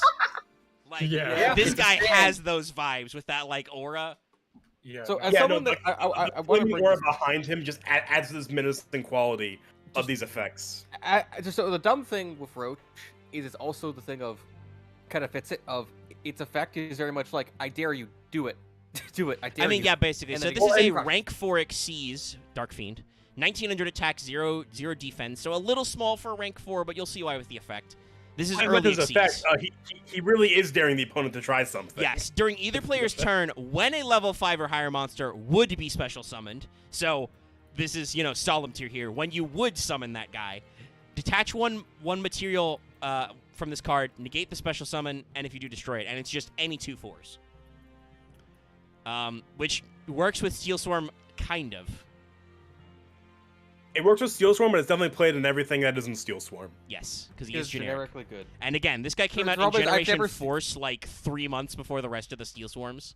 The problem is like, does this Yeah. effect ever actually get off? Is the thing. I don't think it ever I mean, you has. saw the morning. Well, I mean, the thing is, Axe, it doesn't need to go off. It can just be a deterrent. That's the Yeah, thing. no, I mean That this is is true. this is the It's a nuclear deterrent detente that of your Yu-Gi-Oh. opponent It's needs- like yeah, your opponent has to choose, will I special summon a 5? And if they can do it multiple times, they might just be like, all right, motherfucker, dare you. I'm going to do it twice. But if they don't have the outs, if they have one summon that would be Like, level 5 or higher and work, they're just like, well, I obviously- can't do that. obviously in modern Yu-Gi-Oh, yes, this effect has been effectively like power corrupt. Like this is not a but great effect, and The, but the, for a the ma- long time, this is a decent effect. Yes. Yeah, I mean, it's Steel Storm Roach is basically the pre-Ophion. We will get the Ophion when we do Evil Swarm. Yeah. There were Xyz monsters who some decks would just turbo that out turn 1, and they would most likely win that game just because this card's existence on the board stops most playstyles from happening. And particularly talking about anti-synchro, it stops synchros because those guys still have levels. And this wasn't even like because Ophion, you needed to commit to Evil Swarms. This was generic. This is generic max. No rank 4. Now, one thing I do want to say is funny, though. Can you imagine, right, like, being a Yu-Gi-Oh player, and this guy... Oh, Lot's having a ping issue, even though we're currently in the Down Under. We're in the Upside Down. Can you imagine being a Yu-Gi-Oh player, and then this guy comes out, and you're like, oh, man, Steel Swarms, they seem cool, and then you get those guys we talked about in this first wave, and you're like, this doesn't play with this guy at all. Omega, real what's quick. up? It's a minor detour, but it's still Old Swarm with Ophion. We don't have to bring him up. I just want to say what Ophion does because it's Sure, been go also for I it. I'll forgot. put the next art up. Ophion is literally the upgraded version of Roach, where he says level 5 or higher cannot be summoned. Yeah. But he requires Old Swarm. Well, Yeah. no, cannot be special summoned. You can still. Yeah, still that's what I said. tribute. Oh, I thought you just. You cut out a little bit there. But yes. They Oh, cannot be okay. special summoned. Period. Meaning that when Ophion happens, he is the better Roach and he has the better stats. Yes. Yeah. But he requires Which is the one that He requires L-Swarm monsters. Yeah, he's type locked, so Yeah, so he has two better L-Swarm. stats. But I think Roach. We've talked about this before when they introduce like newer summoning methods. Usually the first couple guys are like tiny weenie babies for their appropriate like level or mats requirements if they have really good effects. Like Roach has weak stats for a rank 4 because he really gums up non-Xyz decks. To be fair, Roach gets a glow up in a hella way. True. A glow up so good that it had to be eroded. But for now, we're talking about Steel Swarm Scout. Okay, this guy is just Actually, the putty. Yeah. Also, what else? He's definitely doing pose. I just want to. Wow, this card's effect sucks. I just want to pull his goggles back and slap Axe, him jump in into his the end of the conversation. No, again. I was looking, opening up the wiki, and it hit me in the face with the effect. Anyway, that's all I can say. Is make gremlin noises. That's what he is. Man, Steel Swarm art other than the bosses sucks. All it does is probably just like finds the heroes and just runs away. It's like, yeah, this is definitely like the annoying minion on the enemy team. Like you see him, I've scouted him out, boss. Occasionally he fights the other guy's mascot. You know, they have a cute robot bird or something. This guy is the anti-mascot, essentially. And you can buy like 50 plushies of this guy. He's immensely marketable. For some reason, he's really popular. Yeah. He's got marketable plushies all over the fucking place. So, Steel Swarm Scout, Inverse Noseko, Scout of the Inverse. Wow, Steel Swarm Scout is really not. Steel Swarm Scout is just not on the list of cards on the wiki. That's why I couldn't find him. Yeah, it's because he's a scout. He doesn't have like a bug he is tied to. It's almost like you've shoehorned some of these themes a little bit, guys. Anyway, this is a not dark in the member section of their page. Dark level 1 fiend, 200 attack. At the start of your main phase 1, if you control no spell trap cards, you can special summon this card from your graveyard. Are we a pot right now? While this card is face up in the field, it cannot be treated except for the treat zone of Steel Swarm monster, and it cannot be used for Sacred Material monster. So, obviously, I think they realized with shit like 1-for-1 that, like, these conditional special summon guys do really weird things for synchro tuning. Yeah, I like I said, I assume it's because he's not on the list because he doesn't... He's just a scout, and for some reason they didn't want to put him on the list, even though Stinger isn't a bug either. It's a part of a bug. Also, really stretching to call Gatekeeper a pupa, guys. yeah, all the Once again, the Yu-Gi-Oh wiki is dumb. Trying too hard. Yeah, the Stinger for this thing is because of the Stinger on his back. They looked at Scout and said, "We have literally nothing for this guy. Yeah, We don't know." Yeah, he's just a scout, I guess. But yeah, this is bad. Why is this bad? Well, because it's only at the start of your main phase 1, so you can't do it turn 1. He is the shittiest treeborn frog ever. Yeah.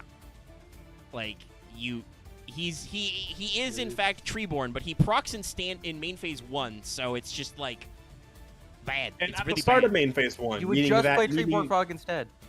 Yeah, it's just there's nothing is good about this card. Well, Frog I mean, if Swarm. you wanted to pick a Steel Swarm deck, he's better than Treeborn Frog. As Barely. He counts as a Steel Swarm. So I don't think we need to really talk about the, like, 3 infestation traps, but we already showed off one. There's just one I wanted to bring up the art of. Infestation Wave. Moth just does a Gallic gun. That's cool. I will use that as our transition because we're going to go to our second wave of support, which wasn't really that impressive. I mean, it's pretty cool. Though, to be fair, the I like art's his a lot artwork. better. so this guy's doing Dragon Ball beam attack. I mean, So Doing the garlic gun. remember how we said that what if Steel Swarms had a guy where you could double? All right, yeah, that one. Let's bring up Steel double. Swarm Genome.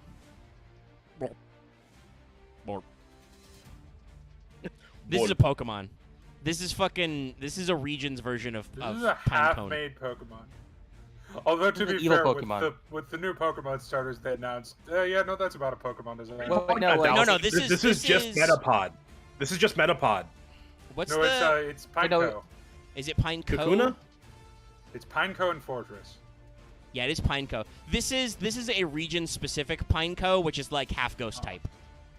I want to could bring this up, bro. trees. It is like. Okay, no. Sadly enough, I could name most of the Pokemon. Anyway, I wanted to bring up a. It looks like a Well, bunch of fuck just metal you too, pieces. buddy. Okay, so. It's a bunch Anyways, of like cool. metal over a giant metal. It's a bunch of like metal plates over like a liquid metal center. No, it's Yes, chitin. I have eyes. I'm looking at Genome's Japanese name, and what the fuck, guys? What Genesoid, is it? Is it- because Games Workshop no. has copyrighted. No, not Genosoid. Yeah. Inverse all-purpose form. Yeah, it's weird. Okay. Literally like it's literally their egg. Japan. Okay, it's literally their egg Inverse thing, okay. Bannotai, which has an apostrophe in it for some reason. That's what some Japanese words are Bannotai. to sort of specify and a pause in the inflection. So this is the thing that we get out of the Monster Maker, right? Like this becomes the guys who turn giant. Basically. Yeah. Which He's is also the thing. literally what his This is the effect make my monster grow ism Yes. serum. Yeah, which is also literally what this guy is, because this is a. I don't think there's anything to say. He is a blob. He goes blorp. This is a Dark Fiend, level 2, 1k attack, 0 defense. This card distributed as 2 tributes for this tribute summon of a Steel Storm monster. He is literally just become bigger man. That's all he exists for, is for you to make a bigger boy. And there's not a lot else to say about that. There really isn't. I assume that's why he had it. One thing I said, Good. if this guy was level 1, I think he would be good because you could just 1-for-1 this fucker. But no, they made him level 2. Actually, no, you're right. That makes sense. Yeah, if it was 1 for 1 of us, but that actually makes Steel Form do something. Yeah, especially You still need to draw. You still need to draw a good one of. So it's like relying on you're relying on drawing a card you need to do combos, but it still would do something. All right. So here's a guy we've kind of seen before.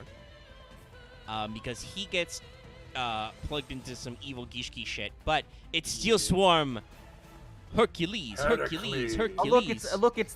Look, it's like the boss of the entire faction. I love this art. Yeah, Probably. this is the guy who sits on he sits on a chair for like 50 episodes, and then you go to episode 51, and he's like, "All right, I'm gonna have to get off my chair." No, Problem is always This guy is the Lord Zed.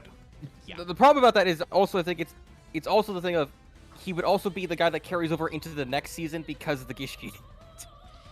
Well, it's true Does because he he have 4 arms? Yes. Yes, for Okay, I wanted to make sure that's what I thought I was Yeah, seeing. it's a little Yes, hard to no, tell because true. of all the back arm spikes, but yes, he has And, a yeah, second set of all the arms. grab spikes Zilgigas just to show hide his it? arm. Again, We can bring up Zilgigas, yeah. Say what you will about Heracles while I dig him up. I think this is probably my second favorite art of the Steel Swarms. After we'll get to him. the guy who's Well, an intimidating it's like probably- fucker. It's probably not intentional. This guy looks like Roach, who just got roided the fuck out. I think the only problem I have with the art is the face. Is he like partially Yeah. made of Vylons, or do he like eat Vylons? His face is kind of his face takes up very little of the card art here, to where you don't notice it, and when you see it, you're like, wow, that's a really small head, dude. Also, a He's very a tiny intimidating face. Yeah. He's what's also, like, that, kinda what's that ripped. fucking what's yeah, that he's fucking huge. speaker dude? What's that fucking He's got gold from pecs. Turning Point USA who Gold. has the really tiny face? Not gold pecs, but What? Are we? There's this dude. There's this like pundit dude who just has a very small face on his body, and Charlie it bothers Kirk? me every time I see it. Charlie Kirk. Thank you. Yeah, no, Charlie Kirk. Okay, so He this is looks going to like be Charlie tiny Kirk. because for some reason the internet wants to Oh, forget Jesus Zilgigas Christ. exists. And even So, I actually like Wikipedia the art. doesn't have the Master Duel version of his art. Anyways, I actually that's like Zilgigas. the way Zilgigas looks. It's Hercules but wet. Yeah, I still like it's Hercules 2.0. more because he looks more regal. Yeah. Yeah, it's him like basically it's him like version. It's him like I guess his next stage essentially. Well, No, him it's being him possessed being used by- again. Yeah, We yeah. that's we reused It's, the prop. it's his Yeah. body being brought back from the dead and puppeted. But We yeah. reused the prop. Anyway, Hercules, he is a biggest boy. This is a No, level it's- 10. To borrow a tokusatsu term, Zilgigas is a Hercules kit bash. yeah.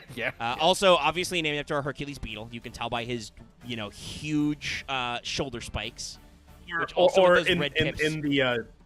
in the OCG to pair with the MG thing, he is Gudezu.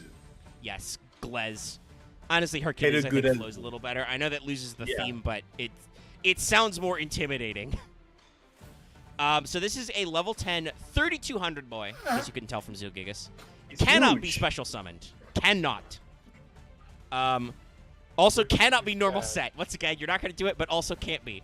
He requires Just stop it, guys. He Stop it. requires Get some help. 3 Steel Swarm tributes to normal summon. Once per turn, you can pay half your life points, destroy other cards on the field. Yeah, this is not good. It's No, like well- I just play Light Sworn and play Judgment There's Dragon. a- instead. Here's Or the problem. no, you know what the better version of this is?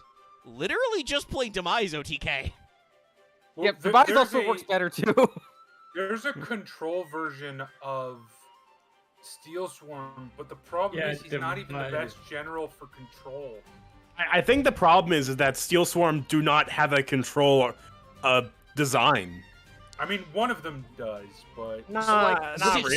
so far what They're we've like- seen with they're Steel like Swarm, and we really can slow kind of aggro? exclude Roach. Roach is basically like Laval Chain, like Gem Knight Pearl. Turret.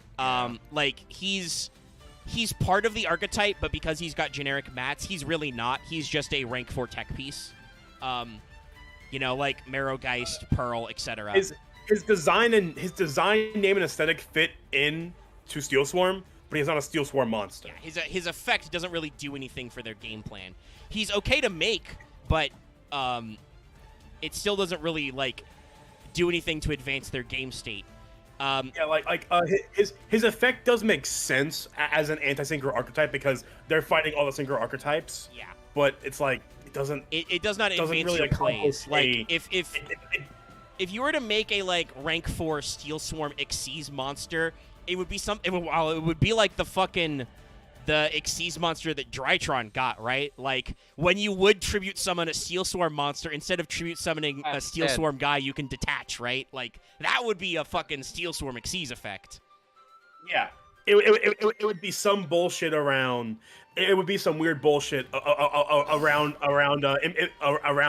implementing Actually- tribute bullshit. Summoning, yeah. Actually, how about this? It would be one that you could do 2 or more materials, and you could detach equal another round of tribute you're paying for. Yeah, basically Yeah. something regardless, like that. I'm pretty sure Steel Swarm cards are bad. Yeah. So the archetype has told me so far is that they are an aggro tribute summoning archetype, but they are entirely xenophobic, which sucks Yes. because their monsters that enable their high speed, low drag tribute summoning don't work. So I They're think really what slow happened aggro. is Konami overcompensated. They were like, okay, we're gonna do like kind of like a Monarch thing. We're gonna make this like tribute driven archetype to counteract synchros. But we don't want it to be too good because like Monarchs were good. We don't want to do that again. So a lot of these guys just have like a lot of weird life point cost play for no reason, Plus, yeah. and also like can't be specialed. So yeah, like okay, cool. If you were able to like get 3 Steel Swarms on the board and like actually have interaction, like attack your opponent and lower their life points, Hercules can be the winning con, right? Like you get into stick, you blow up the board, cool. You could literally just play Obelisk for that kind of bullshit. Literally just play don't Obelisk. I just don't see a reason to use him over. What's his fucking name? Caucustag, I think. Unless you can make like Steel Swarm tokens or something. Yeah, no. If you needed to blow up monsters or traps, Caucustag. I know he doesn't do both, but like he is easier to summon, so you could actually like make it work. And yeah, Honestly, I Okay. feel like somebody needs to make Steel Storm tokens or something. I know that we aren't going to talk about the spell and traps, but I just want to talk about their trap card real quick. Which one? Go for it. This is the weirdest looking effect I've seen on a card. Which This which is a one weird is it? effect. Infestation Tool. Ah, okay, Tool. oh that card. They only have like Yeah, they only have like uh, 4 read it traps. for the audience while I bring this up. If you've seen the art, it's the art we use for the cover art. yeah, Of it's him, Hercules Zephyr just Scout, zapping yeah. the boy. Zephyr What Scout, its effect is: send 1 Steel Swarm monster from your deck to the graveyard to target 1 physical Steel Swarm monster you control. It gains energy attack until the end phase. It's Kind a of underwhelming. shittier Rush Recklessly. Yeah, It does graveyard, but I guess it is okay. a foolish burial to Rush Recklessly, a monster you control. Which I guess technically that It's works not for the terrible. like because Scout is on the card art. I guess it makes sense as a Scout setup. It's bad. Also, yeah. so this is a guy I'm not sure I wanted to look up close. This is Steel Swarm Longhorn, and he is gross. He again. Yes.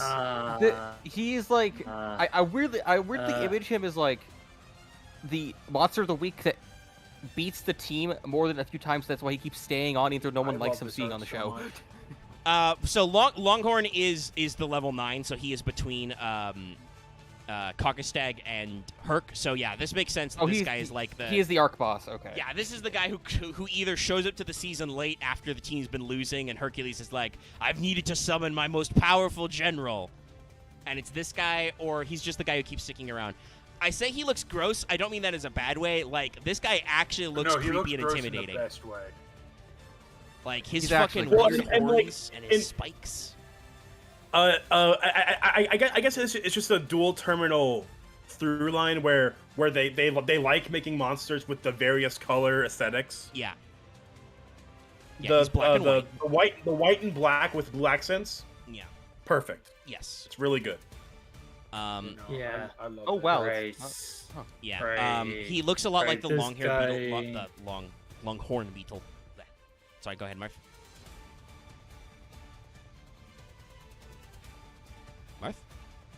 Arf. Yeah. Bueller? Caucus. I think you Hello? broke up a little bit there. Yeah, you gonna say something? I think Marth is going in and out of a tunnel right now. Well, I mean, if Lot's not Yeah. going to say anything, we can try and rebalance us to a different continent. Hey. Well, I've just noted you've been unmuted for a I bit. mean, to and be you've fair, been there's quiet. Okay, not a so lot to say. hello. I've been at Yes, okay, I hear you, Marth. Oh, we can Hello? hear Marth. Yeah, we can hear you. Okay, so this guy, along with Caucustag and Hercules, are all three generals. Yeah, basically. Yeah. Yeah. I want to bring up a thing of, I weirdly, this is a weird stretch, I guess, but I weirdly image seeing Longhorn You as a like, weird stretch? I would never. all right, Dallas. But You guys are catty after jokes. Okay, Sorry. Go ahead, Alex. Sorry. but I can kind of see this guy as like the villain in like some weird edgy Bloodfest anime. He's got a lot of spikes. so yeah. fucking, with his tendrils like impaling people and shit. So a Shin Megami Tensei anime. No, actually, I was thinking like. I mean, fucking this killing guy fights or would be something. right at home in Devilman. Yeah. No, but no joke. This looks like a Shin Megami Tensei or Devilman character. He's got pinch your hands. Unfortunately, he sucks. Yeah, no. I mean, he's So- better than Hercules, but that's not much. That's yeah, not he's saying still not. anything. He's still not the best. So this is a level 9 fiend. He is 3K attack. So decent stat line. Once per turn, if this card was tribute summoned by tribute summoning a Steel Swarm monster, you can pay 1K life points to target and destroy a monster on the field. So okay, that's like a lot of Monarchs and even some of the Steel Swarm guys only proc on summon. Cool. He's got an effect. He has no summoning restrictions, but like you have to pay 1K to just target and destroy, and destruction protection already exists. Hell, destruction negation exists. I would not want to tribute this guy, and then my opponent is just like, lol, no, Stardust. And then just Now, get negated and at destroyed. the very He's beat least, over Stardust, yeah. at the very least, his effect can be done more than just the turn he's summoned. Yes, it can be repeated, But that's still not doing him but much. you can only do it 8 times. Then you die. Yeah. Yeah, once again, I do not know. I kind of get the vibe they're going for with the life point cost. I don't know why they have the life point cost when they already have such restriction because they have to be tribute summoned with Steel Swarms. Like, Konami, you haven't printed a Steel Swarm main deck monster who's normal summonable, who's good enough to warrant an extra cost beyond just getting enough of them to stay alive on the board to tribute summon these guys. Really should have been honestly- one or the other, but they went both, and it murders them as far Yeah, as they need to because usability. they don't have any like actually sticky monsters. They really don't. Now, Because in Monarchs they have like a tribute engine, so like it works. Now, this next guy, effect-wise, we're going to talk about that control effect we talked about, but Let's see what Scout looks like after he got his redesign in Season 2. It's Steel Swarm after Sentinel. After he got blasted by Tool. After somebody broke the heroes punched out his first goggles, so he needed new goggles. And they were built into his face. Just insert the Tom Clancy Splinter Cell. I hate cheese this noise. Laser sight. I hate this art. It's kind of. I've got you in my. I do want to say something. If this card had 1,000 attack, it would be perfect because it would be Scout being buffed by Tool, but he has 1,100 for some reason. Oh yeah, that'd be great. I don't know Actually, that'd be cute. Yeah. Yeah. I don't get it. Anyway, Why is his eye off center? Because it's a because goggles. it's a magnifying lens, Dallas. You can see it's over his face. I don't It's know. built into his, I guess, helmet. It bothers me. I mean, it's asymmetric. Alright, I think it's on purpose. I'm not really bothered by it, but yeah, he's just It's an aiming lens. Yeah. he's just Also, Steel Swarm. his hands bother me more in this art than they did in the other one. Like, his hand looks odd. I think a lot of the Steel Swarms, I'm gonna assume it was all one artist who drew like only these 19 guys. A lot of the Steel Swarms have some weird like proportions and angles. Yeah, like the thing about like the human hand thing doesn't bother me. It's the way his hand looks in this picture specifically. It looks like it's like broken in half. His his top right hand is hand's a a bit little off, weirdly bendy. Yeah. But I think it's because it's also like half covered by its head, so like it's hard to draw. No, not that one. No, the other one. That one doesn't look that weird. I think it's Yeah, just the gloves. so Sentinel's effect is the other control effect in Steel Swarms, but it's dog shit. Yeah. Yeah. It has extra conditions than it needs to be. It's very bad.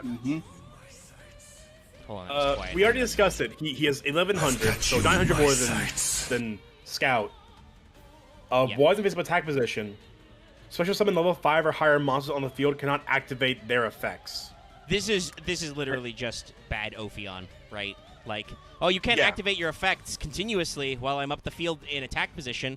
Never mind that literally any level 5 you've special summoned will probably eat this guy. Just eat him for lunch. Any other level 3 monster could kick this guy's ass, let alone level 5. Yeah, no. Any monster will kick it. Yeah, it's. So, why is yeah. this archetype so shit? I don't know. These guys are supposed to be the big bad. Like, these guys go toe-to-toe with the fucking Vylons. Like, outside the really early Hidden Arsenal cards, I think this might be the worst Hidden Arsenal archetype. It's definitely one of the ones where, like, I would say Konami that- actually knew what their theme was they were going for, and they It's still just managed bad. to overcompensate and fuck it up. Like, they made it too I would restrictive. say the interesting part about this deck is that they're made better by Evil Swarm / O Swarm, but Evil Swarm / O Swarm is literally just Steel Swarm, but better.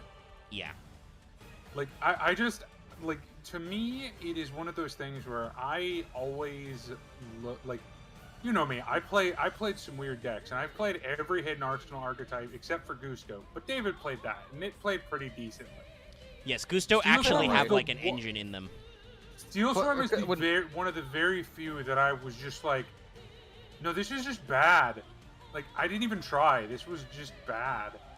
So let's round We out got- our we get original to Evil run of Swarm, it's Steel okay, Swarms. yeah. With Steel Swarm Evil Sting. Swarm is in Evil. No, Evil Swarm was way better than okay. Evil Swarm was a meta deck. Okay, fair. It had good payoff. Well, it was an anti-meta deck, but you know what I So mean. this is Steel Swarm No, yeah. Sting. I feel like this is like their Caller was their first foot soldier. This is like the second wave foot soldier. This is their Also, I specialist don't know. soldier. I want to throw this out there. For some reason, the Yu-Gi-Oh wiki says, Sting, like Stinger, but also you can clearly tell from his face this is a fucking wasp. It's a wasp. Yeah. No, By the way, Omega, this- he is not Wasp. He is Sharp of the Inverse. Yes, I am also aware. I sensed you were going for that one. Is so it I'm a, gonna is it let a it fucking pass, but like yeah. battle wasp Yeah. for battle wasps? Yeah, just Inverse no Talk about this. Sen-A. Go ahead, Mike. the yellow color just reminds me about the enemies in that one show where they were just all wearing bee or wasp costumes. Oh, the Monarch Oh, in Venture Brothers. Yeah. oh right, the Monarch. Yeah. Yeah. Venture Bros, yeah. Yeah, right. Yeah, right. I'm Rule, just you will half rule the expecting him day. I'm just half expecting him to Here for fucking my speak union. like Jerry Seinfeld.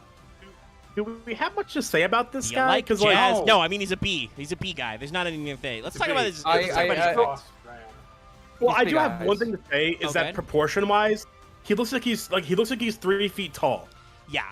No, Totally. Well, no, he looks like he's 3 feet tall or 50 feet tall, and I can't tell. Yeah.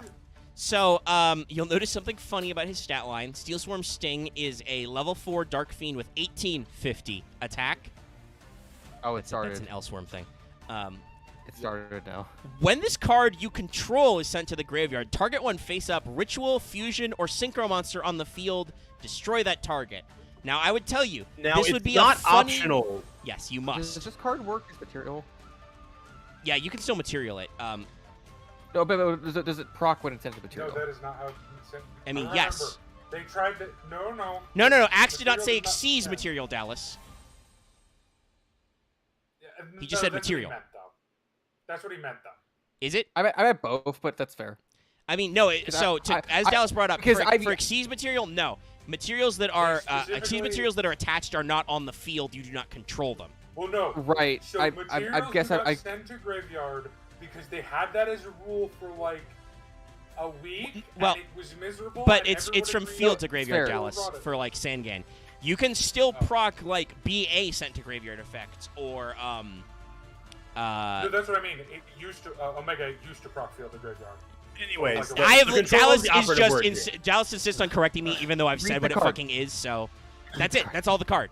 That's it. It's just when it's sent, it destroys a Ritual Fusion or Synchro Monster. Now you may notice a problem with this. This was released in Hidden Arsenal 6 called Omega Xyz. Where is that exceeds? Where's the exceeds clause? Yeah, it doesn't work on Xyz monsters. It's that one meme of Oh no, fuck. John the reason Travolta. why they did that Omega is because they didn't think to target one of your opponent's monsters on the field for some reason. Yeah. So they went, we don't want to put Xyz monster on this card because then you would pop your own Xyz monsters. Possibly. so, yeah. I also, yeah. It's just this card is bad. Like I get what they were going for. bad. It's bad. It's very bad. It's mandatory. It's on the field, and it excludes a extra deck The monster new type that mechanic which exists every and deck is would play. in all of the. Thanks to these last two Hidden Arsenal sets, there are Xyz monsters for all the archetypes that this archetype Wait, is are supposed to you be beating up. serious? There is Oh.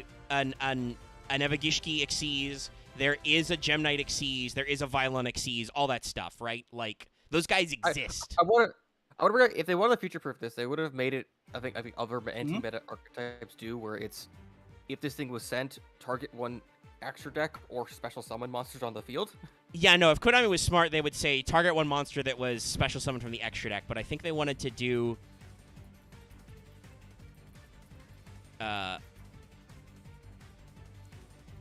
Whatchamacallit, like wouldn't be able to target ritual, so that's yeah, they wanted to do rituals to stop Gishki, but it's just by a It's weird. What else is the only thing left? The Yep. They're technical Nope. This is ritual? it. This is the last card that was printed for Steel Swarm for, I want to say 5 years. When did this come out? Yeah, this is 2018. 2012. Yeah, so this is actually like 6 years. So hold on a second, well, because this is a modern card, I have to go scramble to find those graphics. I got to go to a different source. Yeah, no. I don't think I know this one card. Well, You yeah, probably it's- don't. I was spoiler. bamboozled. I was just going through the list of Steel Swarm guys with names that say Steel Swarm because this technically this is Steel Swarm Origin. I found it. Well, Holy shit, it's fuck an is this card? Xyz. Sorry, it's a link. Yeah, it's a link or- monster. That's what we It's said. Established that. to be very clear, it is an Evil Swarm card. They It's say an it's a L-Swarm Steel card, Swarm yeah. card, but that card doesn't. Those cards don't exist. Yeah, I mean it's still inverse, so it's the Steel Swarm. But no, I was Dallas. You weren't here, but literally it was before the mics were going. I opened it up and I was like, "What the fuck? Steel Swarm have a link monster?" I also like that. I like that this card is just the crest but a face. Yeah. Well, no, Oh, yeah, they no. gave a lot of. Well, I think what they did, and Vesper can correct me if I'm wrong. They gave a lot of tournamentally significant decks link monsters. Yeah, no, in the it's early links. the Link Reigns pack and early on.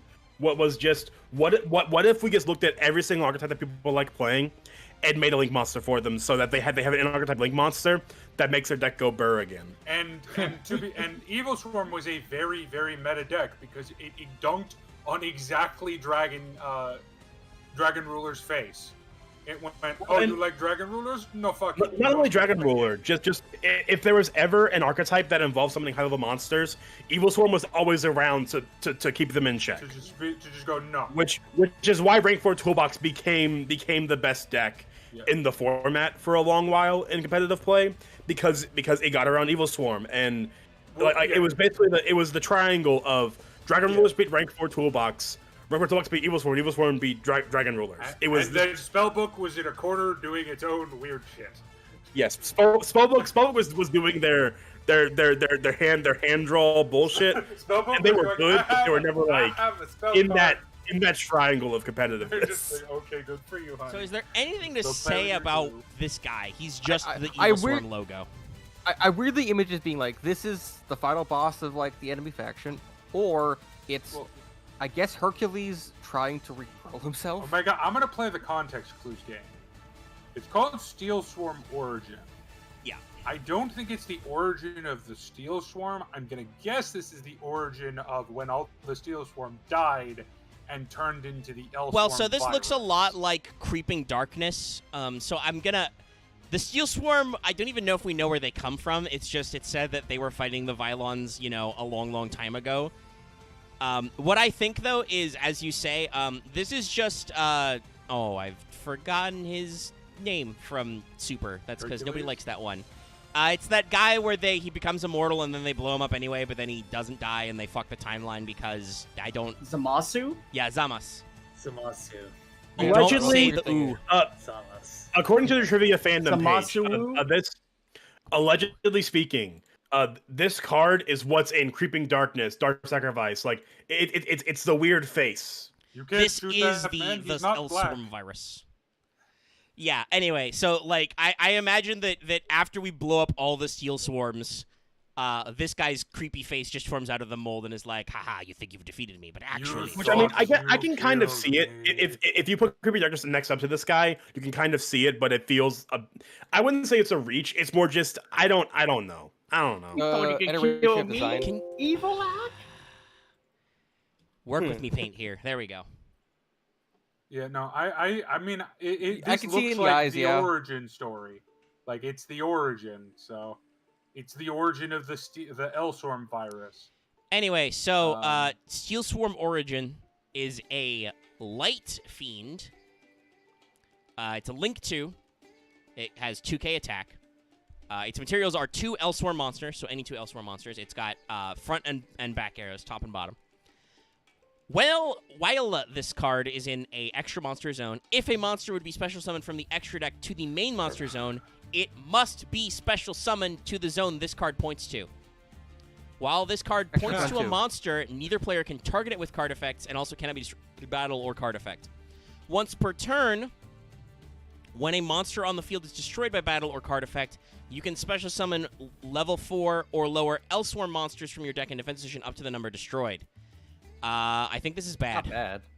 No, it actually, you Not can bad. do some pretty fucking gross stuff with it. No, guys, it goes in the EMZ. like It some points sort of to your control. opponent's field. Your opponent must special summon from the extra deck to the zone this monster points to. Then it gets protection too. Yeah. It also locks them out of Yeah, summoning but anymore. no. So Omega, you're not thinking disgusting degenerate enough.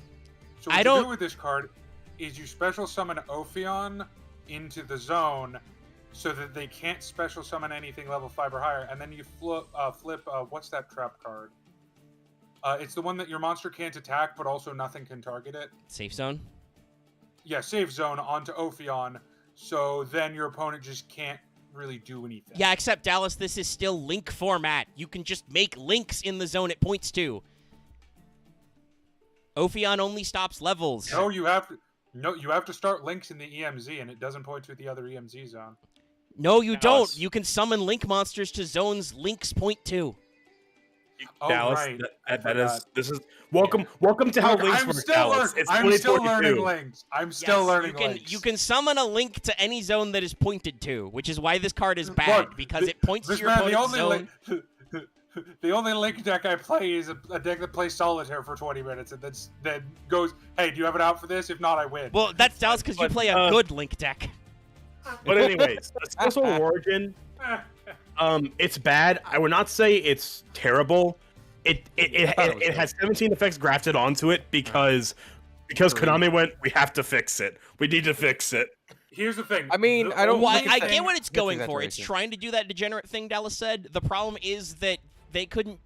Once again, Konami was like, but that's degenerate. We'll counterbalance it by giving your opponent an arrow, and then we'll force your opponent to summon to gain its protection effect. I have seen stuff do things with this card.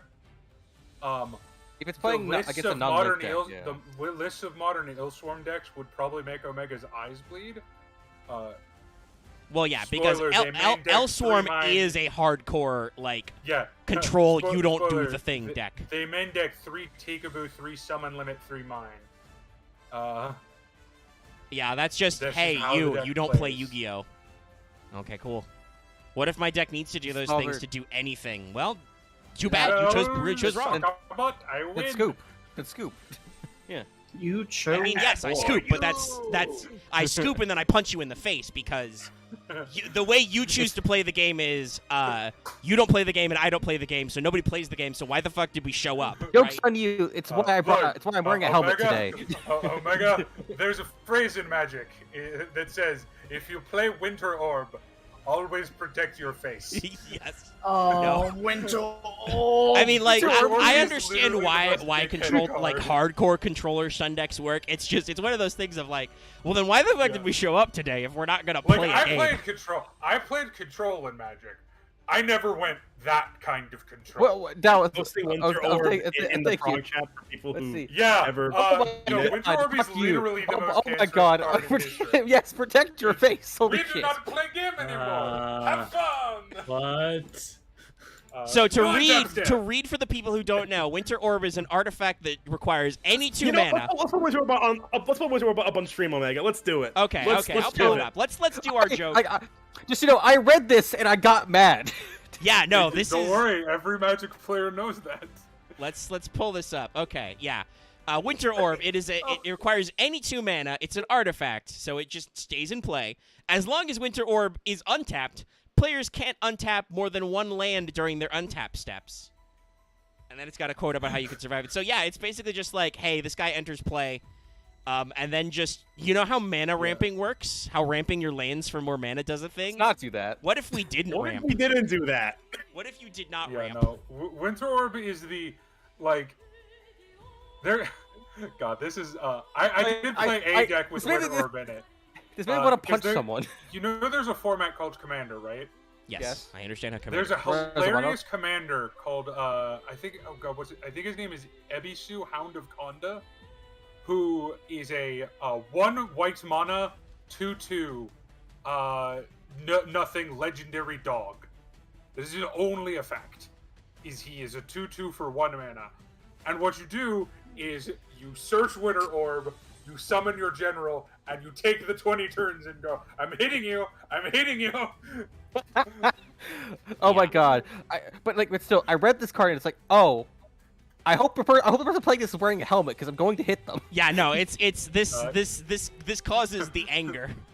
Sorry, I was not thinking nearly weeb enough. It is Isumaru, Hound of Konda. So we've only been Anyway. going for about an hour 45, and literally 20 minutes of that was FAF. So I think You we wanna go can with do Super Super Quants, I Quants. guess? I guess the question is, how do you guys want to handle that one? Should we do all the layers first and then their machines? I mean, the layers have to go first. Well, no, the first we need to do one thing before any of the layers. The main guard in the What? deck. Is it Alphen? The boss monster? Yeah, Elfin. Okay. Alphen. Dallas, you could have just said. Yeah. So I think it's. I fine have my own doing complaints Alphen. about Axe. I think I need to slowly work on socially engineering Dallas to speak like a functional person. Dallas, just say the phrase. We should do Alphen first. Omega, I don't know how. I think I'm becoming less. With how the monsters in the archetype, I don't know what's I going think on. we're fine including white layer in the section because there's no point doing white layer last. Yeah, no. Yeah. This isn't. We'll but do. think I figure Elfin we'll is do very all the important layers to at talk once. about. We'll start with Alphen And as then soon as I find a good card. And then we do the And then we do the machine. Yeah, and then we beasts, do I guess, when we do their individual mechs, then we do Magnus, and then we do extra Magnus, great king of the computer. Toyo Kishino. I will request we do some spell traps because some of the art is. Yeah, we could probably do a lot of most of. You should probably bring up some of the ones that Rada brought up effects. because some of those are pretty fun, like the whole triple. I mean, that's all the cards. Like there's not nearly as many super quantum cards as you guys think there are. No, super, but I like assume 15? I joked I think before you guys showed up that like super quants need some legacy support. I assume they don't have legacy support because despite the fact that they're a very small archetype, they're they're rogue actually deck. effective. They're good. No, Omega, they got legacy support. Their They legacy did, support but one is way. their new legacy support is Herald of Arclight. That is the All super right, fun you. Legacy support. Uh, you know I'm alright, right. Yes, know I'm but right. It also searches your I Landstarter. take the heralds and I put it in the trash can. It's, And then it he sounded like negates me. Dallas was about to say, "Why are you booing me? I'm right." I mean, that is kind of what Dallas did. No, but if you want a funny like meme, it's just I understand this. I take the herald and I put it in the trash can, and then Herald negates me, and I end up in the trash can. Well, no. Herald of Arclight doesn't negate, or not Herald of Arclight. Sorry, not Herald of Arclight. So if I get to earlier, what is the new it Herald? Okay. Diviner of the Heralds. That's the one I was talking about. I like Diviner really enough, but Because it searches a level 2 fairy, which is Elfin. Alpin's a level 1. Or it searches level 2 or lower, sorry. Hi, I'm Alphin. Hey, listen. It's the mascot Yeah. that also Hey, it's also listen. Hey, so listen. the weirdest thing is this. I feel like this is the mascot that appeared on the planet to grab 3 schmucks and be like, "Okay, I have now burned you with my powers. Let's go." I mean, this definitely has some. I mean, he's literally a fairy. Like Alphin is telling you, "Hey, I'm a fairy. Let me in." Look at Oh, my those dear. mechanical toe beans. Toe Yes. pads? Yeah. Yeah, he's a little robot guy. This definitely has, Alphin definitely has Principal Nezu vibes of, am I a dog? Am I a rabbit? Am I a rat? Fuck if I know. I think it's like a weird, it's a weird mix between I think it's like an energy being that's like half robot or something. But he's got It's like purely animal chemical features. fire. Like it's so weird. He's Yeah. got like little paw pads. Yeah. I think that's the design. So this is the other side of the Toku. Yes, no, Thing. this is the Sentai. Yeah, this is the Sentai. This is very. I think my fucking. So as quadrant is usual, still for called some Sentai reason, Sentai. the wiki tries to correlate everybody but Blue Layer to a specific season of Super Sentai. No. Blue Layer it's just that there is no Power Rangers equivalent. Yeah, no. The problem is the Yu-Gi-Oh okay. wiki people are fucking basic by Western and only people, know Power Rangers. Yeah, they don't. Yeah, they don't. Well, I mean, they actually do have Blue Dolphin linked here, which goes to a different way. But Yeah, it's like, and okay, it's a little weird. Yeah, it's less that there isn't one. It's more just that the closest one to it is a Ranger that never had a Ranger series that never had a Power Rangers version. So it's just Blue Dolphin. Anyway, as usual for these comparisons, I feel like while some of them are obvious references, it's still like you try too hard to shoehorn it. Red Layer is the most obvious one for Yes. Red Layer is most basically- obvious, and Green Layer is just they couldn't come up with one. Anyway, so this is Green Alpha. Layer, Use your what are mascot you doing? character, as Mart said in the chat. Summon 3 monster with attitude. Yeah. You can see the No, 3 yeah. colors. He's got the orbs. Those are obviously the coins or whatever you transform from. The He's power got, cores. Yeah. cores, coins. Trust me, Omega, they've done everything. Yes, I know. they I know they've grabbed done The everything. 3 I crystals. and they put have never Sword of actually Time. sat down and watched like a Super Sentai or Power Rangers season. I think I have watched every history of Power Rangers video Linkara has ever put out. Because they're faster. It's much I shorter wanna than bring watching a whole season of Super Sentai. So yeah, I wanna understand. bring They've up done that- a lot of stuff. I bet Do you not just bring talk up. about Gokaiger, Omega. You will be Yeah, lost there is the a- entire time. I'm kind of, but it's a good time. But I will say, there was an old parody season which is called Car Ranger, which is about having car constellation magic. We don't need to get into nonsense. all that. We're not gonna. I'll That's see what I that. would like to Sorry. avoid is discussing every season of Power Rangers. There are a lot. As As a Dallas Toku said, enthusiast, they've done we don't everything. need to get that far, guys. Also, no, Omega, the joke is, and I don't know if Axe remembers, so I guess my prank is meaningless then. I've never seen a single series of Sentai. I've actually Wow. watched Sentai is the thing here. But we don't I- need to dig into I individual vaguely- seasons. I don't even know which one Gokaiger is, actually. I just know it's a word. So, Gokaiger Super is Quantal the Fairy anniversary Alphin, I series. don't think he really, other than that he absolutely has the mascot vibes, right? I don't think there's he anything to say definitely about his aesthetics other than the 3 colors because we don't know anything about this archetype aesthetically yet. I know Q Ranger's about train. His name is a fairly literal translation from the Japanese.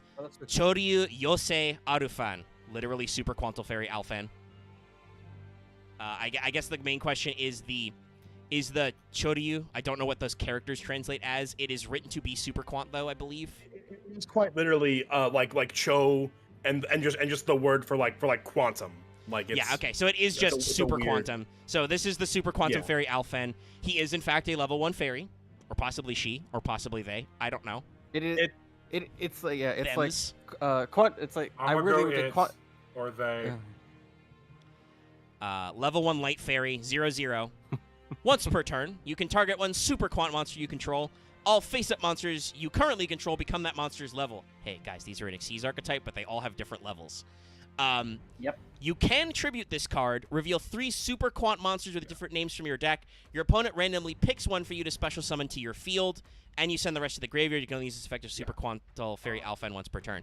So that effect is amazing, by the way, because I will point out, even though we haven't gone over it yet, all of these Super Quants have a very similar to Shadal, actually. It's a weird correlation, but they all have a summon effect. I think it's specifically special summon. Right? No, just summon. Yeah. Okay, it well, is summon. Everything but flip summon. They have an special, on-summon effect, and they have a graveyard effect. A grave effect, so that you trigger all 3 effects, basically. And I think that makes sense for what Alphan is supposed to represent. Like, he is... when Zordon calls Alphan and says, "Get me 3 monsters with attitude," Alphan, picks them. He teleports in. The joke in my head is Quantum Sentai Super Quants or something. But you summon Alphan, throw him in the graveyard, pick 3 boys. Your opponent's like, "Fuck me." Yeah. Your opponent goes, "Fuck me." You confirm to your opponent your poker hand, and then you lay them down, and you're like, "No, where's the red queen?" And they're like, this one. You pray your opponent is dumb and picks what is it? I think it's Green Layer is the one. I'm pretty sure it's random. So it's random. They literally don't random get because you just show them that you are in fact picking 3 Super Quants. You put them face down, shuffle them up, and you're like, "Pick, loser." Pick a card, any card. Yeah. They're like, this one won't It's fuck random me. because Vesper did that to Mio. Oh no, this one fucks me. It's probably usually in Modern it's white, red, green, or white, red, blue, depending on what turn it is. Yeah, we talked about this earlier. Previous, White came red, out technically green. later, but there is a 4th guy. White. In Modern, in where we are in progression, it is just red, blue, green. Yeah. I'll get one of these. So yeah. Now Alphan, let's turbo through the Rangers. Yeah. Should I? Do you think I should just put all 3 of them on screen at once? Yeah. At the same time. Because honestly, the thing with White Ranger, the White Ranger does show up later, but I don't feel like we need to split that up. All right. Also, so give me a second leave Alpha on there a bit, actually, for White, actually. Well, no, he's gonna go away because I'm gonna need room to put 4 images on here, Axe. Or you could have him become the Steel Swarm logo. Oh, yeah, that's probably a good idea. I'll shrink him down in the corner because we need to get that logo out of here. But there is a bit of apparently now the Oops, that's brain. very weird. Fuck. Calm down, Axe. Now it's the era. It's brain fuck. It's now the era where they have concept art to share, actually, too. Yes, that's true. Social media exists, so there is concept arts and You stuff. can't also show their concept art, so yeah. The fun part about the actual Rangers, while Omega's getting them up, Yeah. they're all different levels, types, and attributes. Yes. And their attributes obviously follow their color schemes. The blue layer is a level 3 psychic water.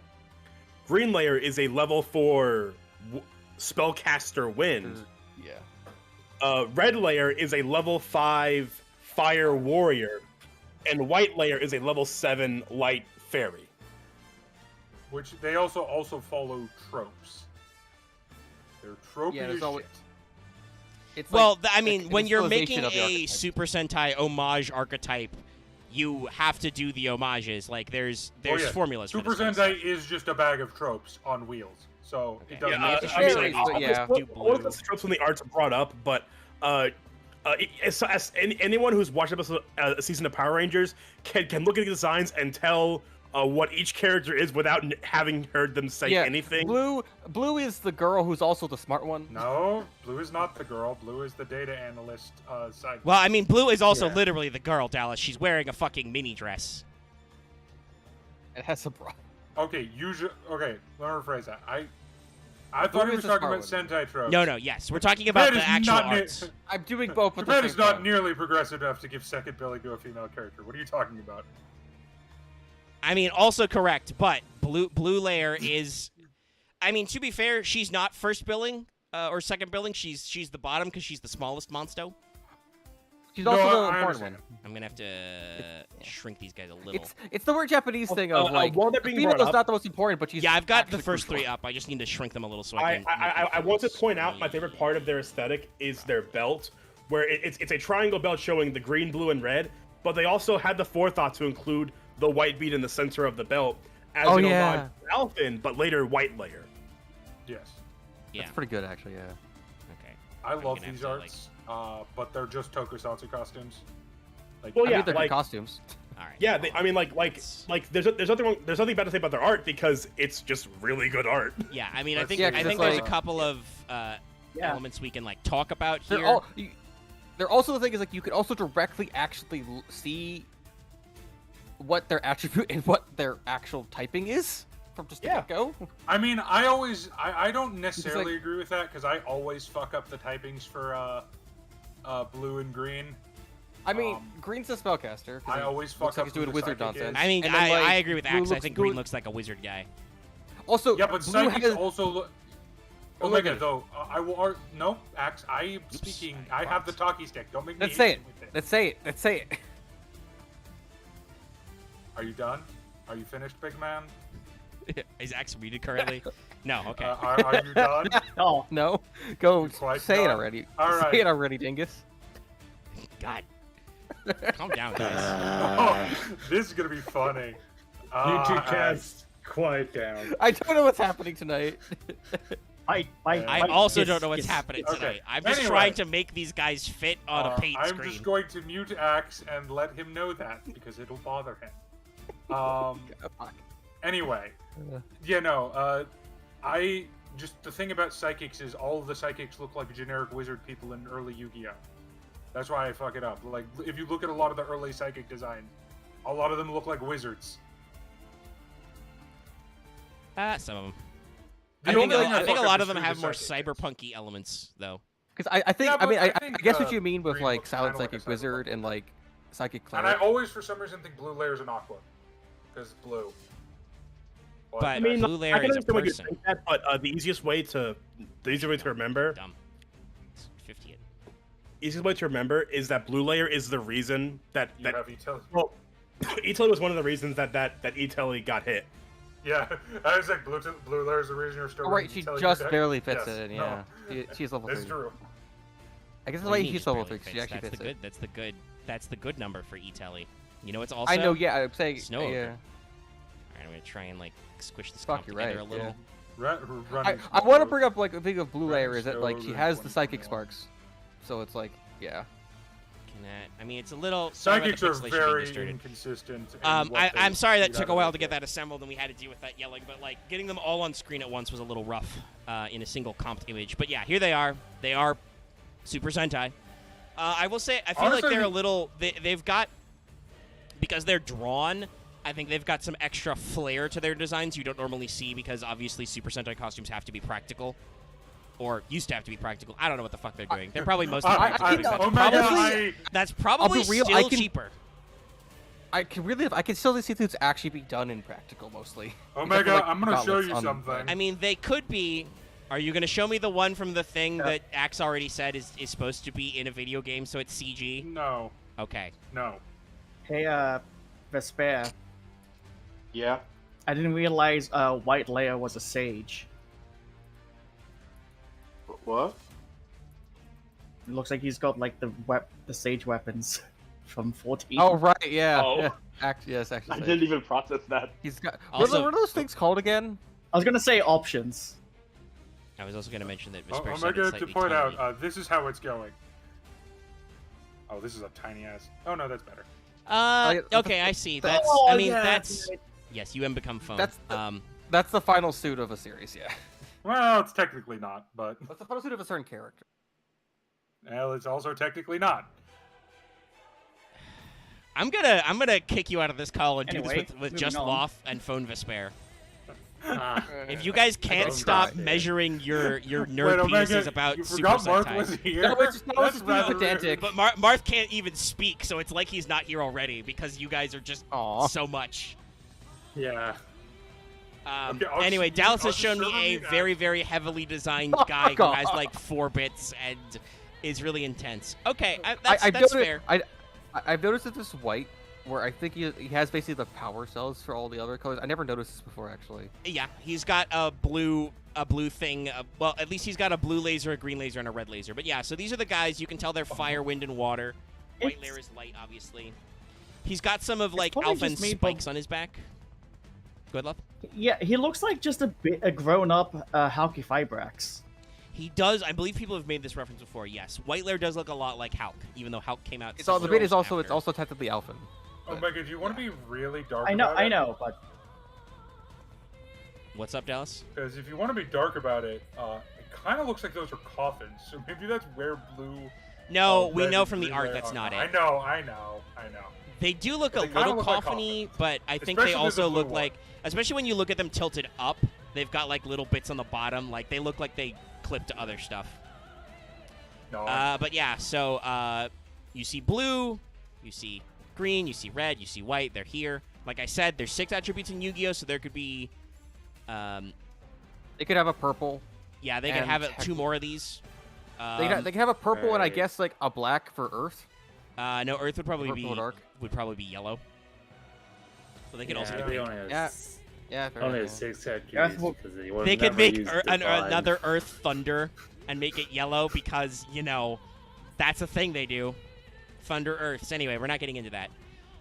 So we've already talked about their levels and attributes, y'all.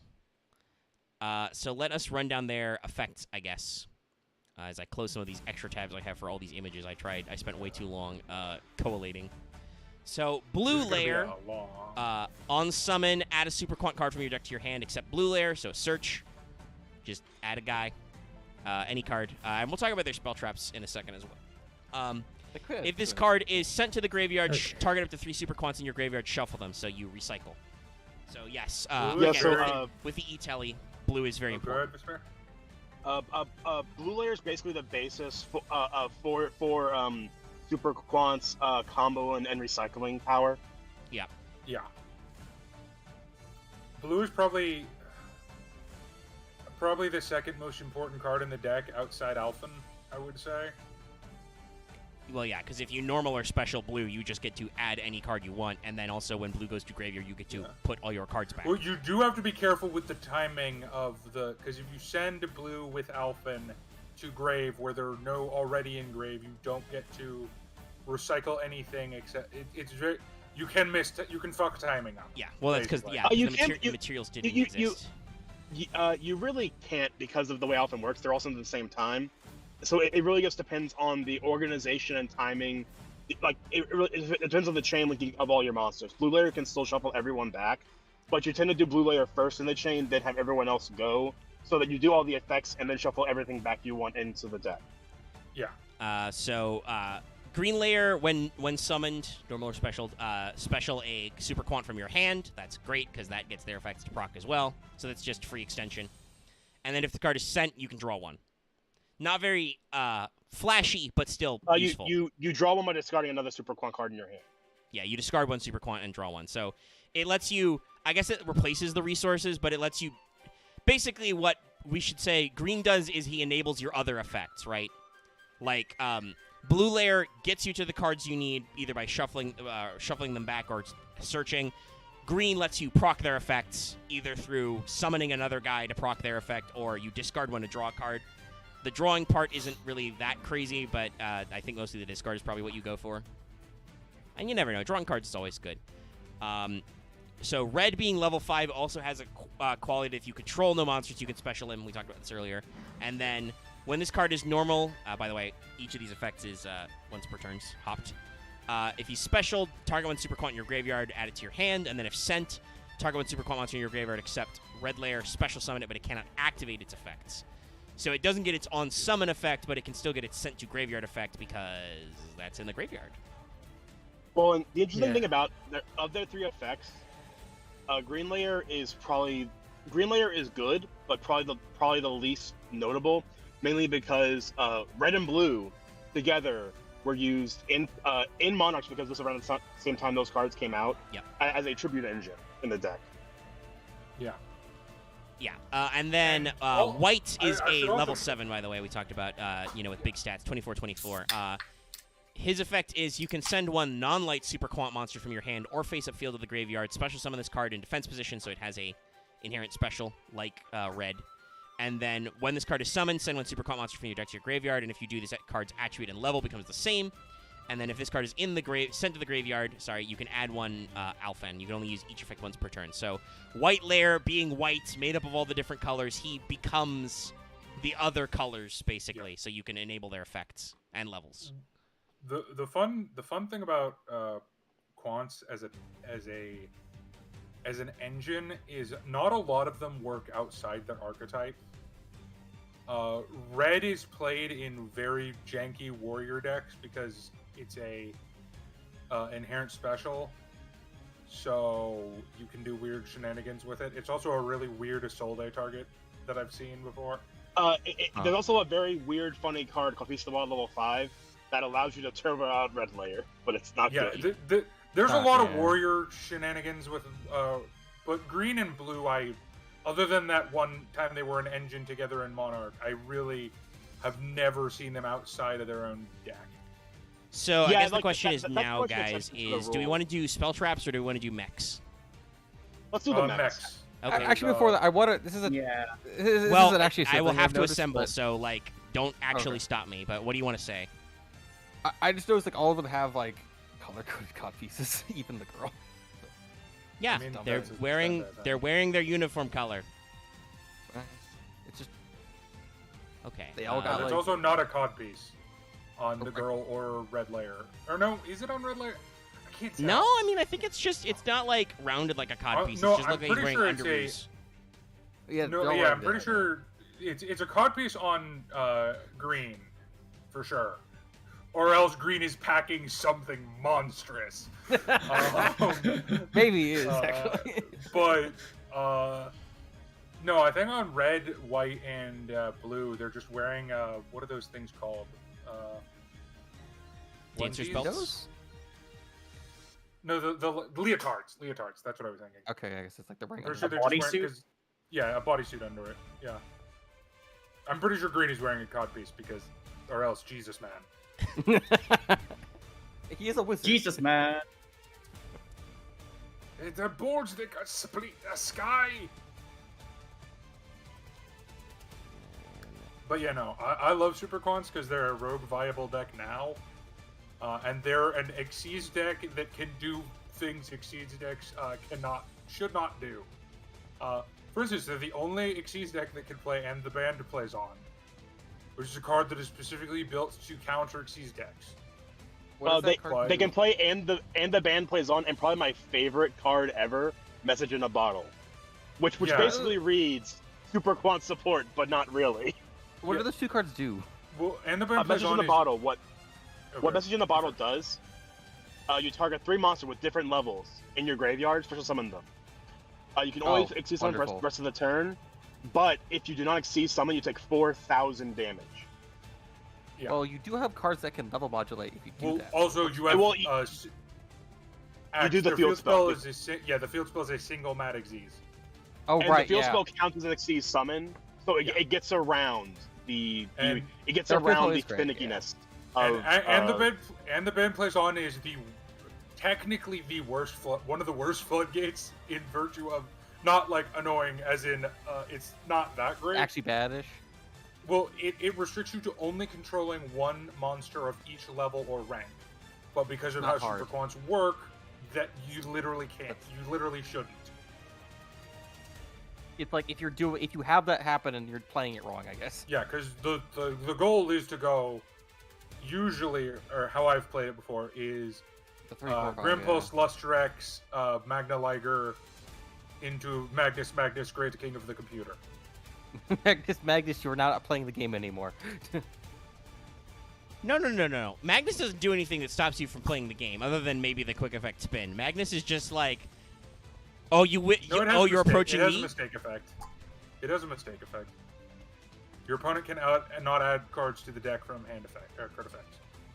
I mean, he has a Thunder King Close them Ryo down. that way, but that still doesn't necessarily prevent you from playing the game. It's not quite Rongo Bongo levels of Dickweed, but he's also way stickier than Rongo Bongo. Well, yes, because as this was discussed off camera, for some ungodly reason, it's his 4 effect is the Tower's I Cannot Be Affected effect, and it's his 6 that is the mistake type thing. Anyway, these are the mechas, the super quantal mech beasts, because we had to make like this the backgrounds. way more complex.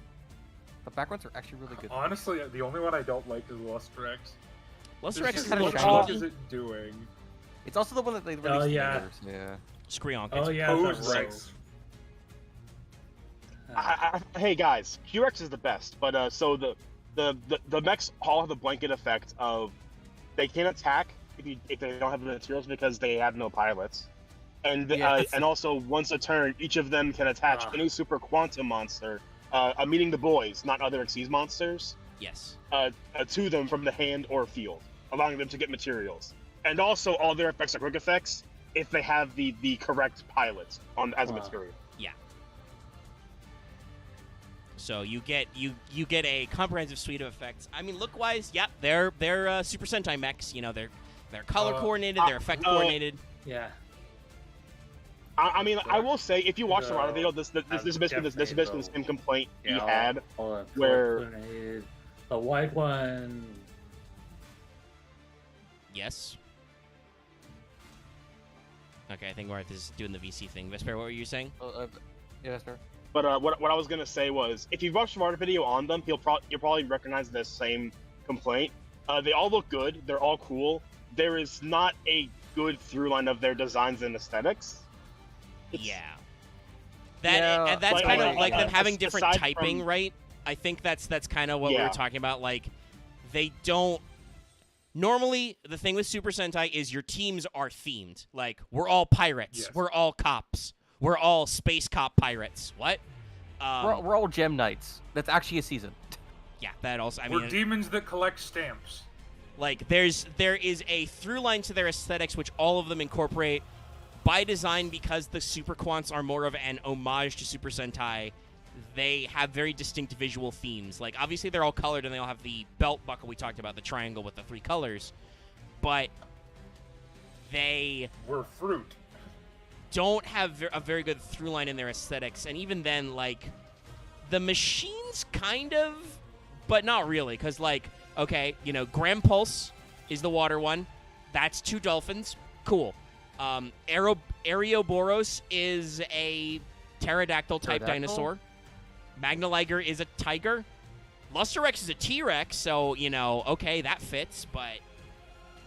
Yeah, it's a situation of, like, it's not like they don't. It's not like if they're all together, you will look at them and it's like, yeah, they belong together. But if you broke down their aesthetics, they do not match. Yes. We have the same materials, but that's kind of it, is what I put it. Yeah, like the physical clearly the same materials. artist drew them because they have similar recurring like lines and shapes and stuff. But yeah, it's a little disconnected. I'll say this. I'll actually say this. I don't know if Rada brought this up, but it's very more similar to Kamen Rider style designs of, like, sometimes the theming on partners gets a little vague because they're not as much of a team. As Sentai is like, no, they're always a team. They're always meant to come Yeah, in. like this will be the one point where I go off on a larger tangent, but it'll be quick and rough. Go for it. Kamen Rider X-Aid. There are 4 main riders. One is Mr. Gamerman. One is a knight. One is a sniper, and one is a motorcycle. Yes. Yes. Yeah. Those are things you said. I'm not gonna say yes. I don't know shit from shit. But That's the quickest. That's the quickest way to break them down. Yeah. But it's- they all do. They also have the same aesthetic as far as their suits, but their themes are all different. Yeah. Yeah, the connective tissue is that they're all based off video games. That's what I would say. That's what I've always said. Super Quants, as much as they are a Sentai archetype, are Kamen Rider-ish in that aspect. Because all of the to me, all of the mechs, I mean, obviously it's because it's true, but they're designed with the same artist and art style, and they have vague connective tissue, but they're not on Sentai is usually, from what I understand, more directly no, we are all cowboys. I mentioned that earlier. There is a ninja season of Super Sentai where they're all ninjas, and they all have those elements in their themes. There's a samurai one where they all have katanas. Axe, do not actually me about Super Sentai one more fucking time. You will get kicked out. I'm tired of it. No, I was saying to Dallas. I'm sorry. It doesn't matter. You're correcting me. You're telling him there's more. It doesn't matter. I didn't mean to, there's samurai ones, there's ninja ones, there's I mentioned the pirate one. It's a relatively newer one. The actual original one that got converted into Power Rangers was all not dinosaur but prehistoric animal themed, and so on. So usually they're not always the cleanest through lines, but usually everybody has an aesthetic theme that kind of links up. And this one's a little loosey-gooseier, right? 2 of them are dinosaurs and then 2 of them are modern Earth animals. It's like the most you could say is that they're all animals. Yeah. But animals are usually a vague theme in general. Yeah, we couldn't make Ouroboros just an eagle instead of looking more like a pterodactyl thing, right? Well, it had to match it also being a wizard.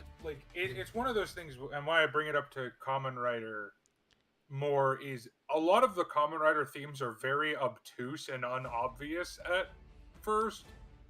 Why are these things together? I will say, it's. You'll either figure it out, or they just won't tell you because they told the Japanese public and they don't care about the American audience. I've noticed a through line in that they all have this recurring circle seal thing somewhere. I'll remove the circle lines, just to let you know that they're all in the same visual cue. But yeah, there's some slight differences that's a little weird. I would be interesting. Like I said, I would actually really like Konami to art-wise design. The rest of the team. Like I said, there's 6 attributes in Yu-Gi-Oh! I'm not expecting there to be a Divine Ranger. I want to see what they do. Would you do a level 2? I would say they could do level 2 and level 6. Yeah, that would probably be the good ones. Level 2, level 6. I've been cutting out a bit, but I will say, like you said, I did hear something about Earth Thunder. Yellow Earth Thunder. It would probably be the dark would probably be purple. Yeah, the dark would be purple level 6 or black. But yeah. And you could do a lot. I mean, you could do Cybers for one of them. I'm sure there's been multiple probably cyberspace Super Sentais. Also, Omega, you could definitely do Divine Ranger. I mean, you could. They shouldn't, though, because they don't do that. Rock J is going through a midlife crisis, becomes a Power Ranger. Oh, wait, they do it, but they make it a rank 8, so they could do a bunch of galaxies. No, well, no, have it be a Ranger with just the God cards as, shoulder pieces. I mean, that would be funny. That's probably a little too on the nose for This will be my last thing I say before I have to leave, unfortunately. So I won't get to talk about the next. But the Cyberse Ranger would be the Mega Ranger theming, or as the Americans know, Power Rangers in Space, because that for some reason they made the show about gaming a space theme. I don't know why. Yeah, they've done some. The original when Power Rangers was all technically supposed to be for sure in one continuity, right? For 5 seasons, I think. They really the first saga wiggled their noodle on how to make those match up, and sometimes it does not work. They tried. Yeah, I will see everybody next week. Or worse. Or tomorrow. Yeah, tomorrow for Prague. Next week. Yeah. Okay, bye. All right, so let's rattle off the stats and effects of these guys really quick. So Grand Pulse is an 1800 attack, 2800 defense, clearly a defensive kind of fighter here. So you can detach to destroy a spell card, target and destroy a spell card, and then you can attach. Spell trap? Yeah, sorry, spell trap. Yeah, no, because just not to. Grand Pulse is actually a very good card that people who have should consider, because despite all the super quant effects, these are generic maps. Yes. It's 2 level 3s.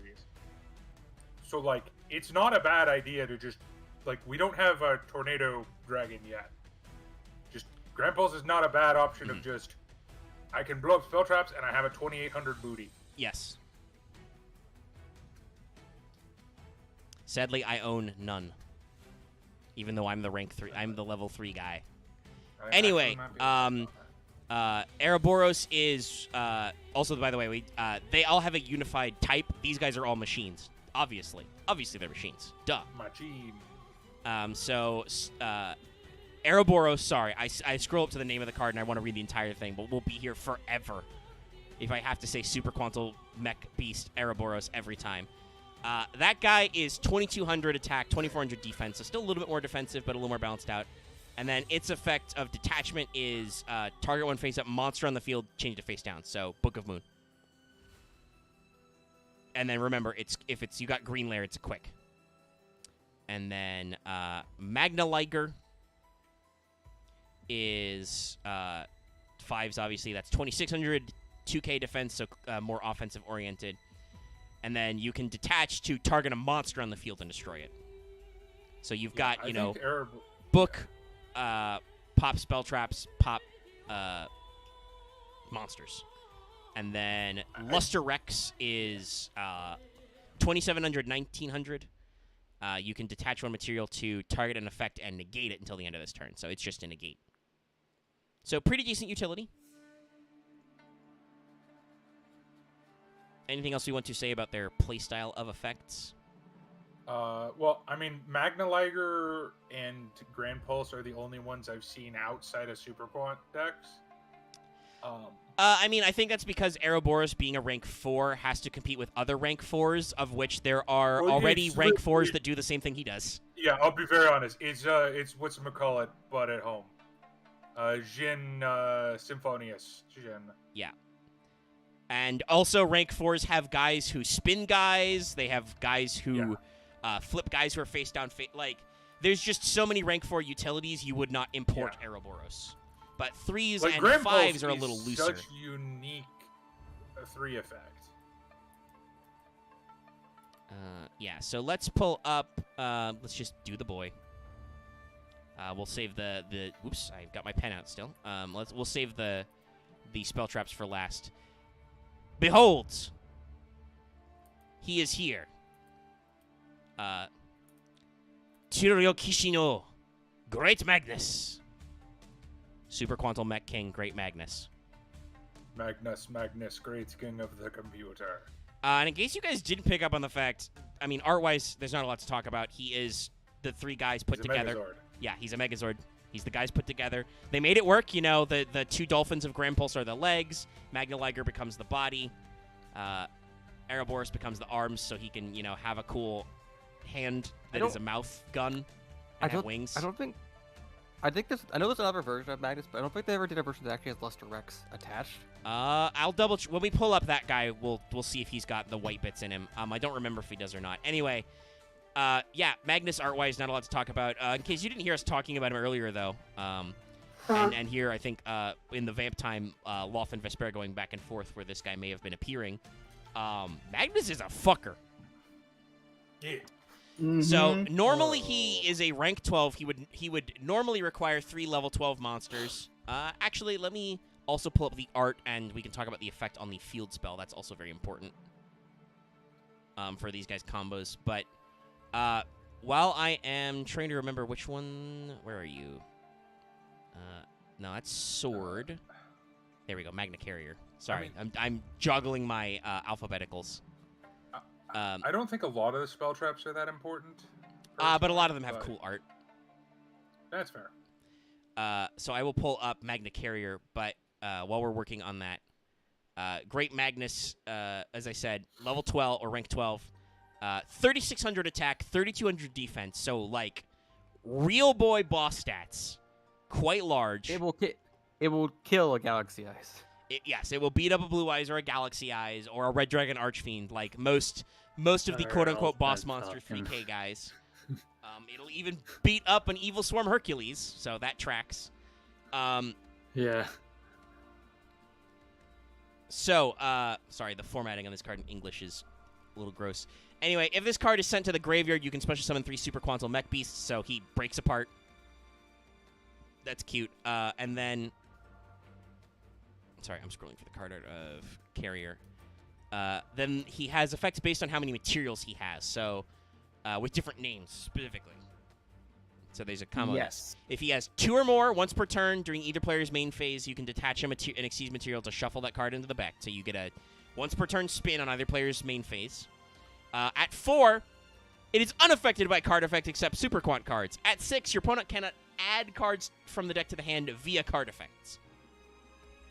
So, yeah, it's just like I said, Magnus is a fucker. He is unaffected Like, at 4 mats. At 6 mats, you can't even, like, search something funny.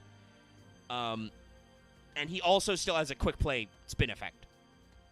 I weirdly feel like the intention for the 6 attack is that if you had fully stocked all the 3 materials. Yeah. Well, no. Okay, wait, that'd be 9, the though, but 6 yeah. effect is literally the 3 mechs will summon it. Yes. Yeah. Because it's the mech pilot, mech pilot, mech pilot. Yeah. And their field spell, this thing, Super Quantal Mech Ship Magna Carrier. It makes the deck work. Yes, very important. This is the era where Konami was like, you know what archetypes need? Field spells that do everything. This is when Konami realized that. So you can discard 1 card, then target 1 Super Quantum monster you control. Special summon from your extra deck 1 Super Quantum Mech Beast Xyz monster of the same attribute, using that as material. This is treated as an Xyz summon, as Vesper mentioned earlier. You can send this card from the field to the graveyard, then target 3 Super Quantum Mech Beast Xyz monsters with different names you control or in your graveyard. Special summon 1 Magnus from your extra deck, and if you do, attach those targeted monsters and their materials to it as material. So ideally, you get the 3 guys on board, and then you use Carrier's effect to pop itself Magnus with 6. Mech Pilot. And yes, this is a very spicy card. This makes the deck work. This lets you do 1 card Xyz. Alpha obviously gives you the level fixing effect, but you don't even need it with Magna Carrier. You just Really attach a don't. material. I don't think I've played this deck a lot in real Yu-Gi-Oh. Yeah. This is easily. I've never used Alphen's first effect ever. It is you use Alphen to turbo out the dudes. Yeah. Alphen gets you to the dudes, and then that And gets then you the field to... spell gets you to the mechs, and then the mechs get you to Great King Magnus Computer. Now, to answer Axe's earlier question, yes, if the new one does incorporate Luster Rex, the white one, as we will bring it up on screen. This one has this one I think has a little bit of the hey, it's new Yu-Gi-Oh problem here. Yeah, this card is not great. So, in Super more ways Quants than were one. a pretty good rogue deck and a pretty good engine, and then Links happened, and guess what? If you don't have a Link monster, you can't make 3 Xyz monsters at the same time. So, Johnny Doesn't look as Konami has good. blessed you with Shin Choryukushin o Basta Magna. Neo Super Quantal Mech King Blaster Magna. Dear Which God, is this art a looks awful. Link monster to let you do the thing, because it's a Link 3. Yeah. Blown Up, I do not like this one. So it's got Luster Rex integrated very dominantly. Yes. There's a lot of Luster Rex, right? Like, it's got It's like the legs core, and yeah. torso. It's wearing Magna Liger as a hat, which at this angle doesn't look very It's good. very funny. Yeah, it's I weird. think it's actually what I was thinking. I think it's the arm joints and the back. Well, yeah, Magna Liger is also on its back as well, but like it's wearing Magna Liger like as a hat, so it's like weird. Grand Pulse is now the arms, and now Ouroboros is wings and also a gun. It's a little weird. I don't. Gun. This one is just like. I get what they're going not as for, but good. the way that most Power Rangers like Zord mechs, like Ultra Zords or Megazords look, they actually do the animation of them all linking together. I don't know how this one does that because they would have here's to the like thing. constantly split up. Omega, I will very much argue this is very much in keeping with the design philosophy of Tokusatsu. It's just the bad half. Yeah. No, this looks like it's legit, but this looks like the one that sweaty nerds on the internet complain about because they can't. it doesn't even look like they fit together because it doesn't. It's got parts in all weird Or places. or very reasonable people complain about it because they go, that looks stupid. Yeah, I don't. Why, for instance, is a piece of Grampulse in its crotch? Like, there's just a weird blue fin thing in the crotch joint. Also, yes, Zed, we switched to Supercrons because we powered through Steel Frame Steel Swarm. Sorry, we went from Toku villains to Toku heroes. Yes. So yeah, this was released in 2019, which is like 3 years later, I think, 3 or 4 years later. It's like the middle of the Link era. I think. So it's got big Konami needed to give you a new Link monster vibe. So. And God, its effect is so. So this is a Link 3. It's a light machine, obviously. So 2+ effect monsters, including a Super Quant monster. This Link summoned card cannot be destroyed by your opponent's card effects. Okay, good. Got.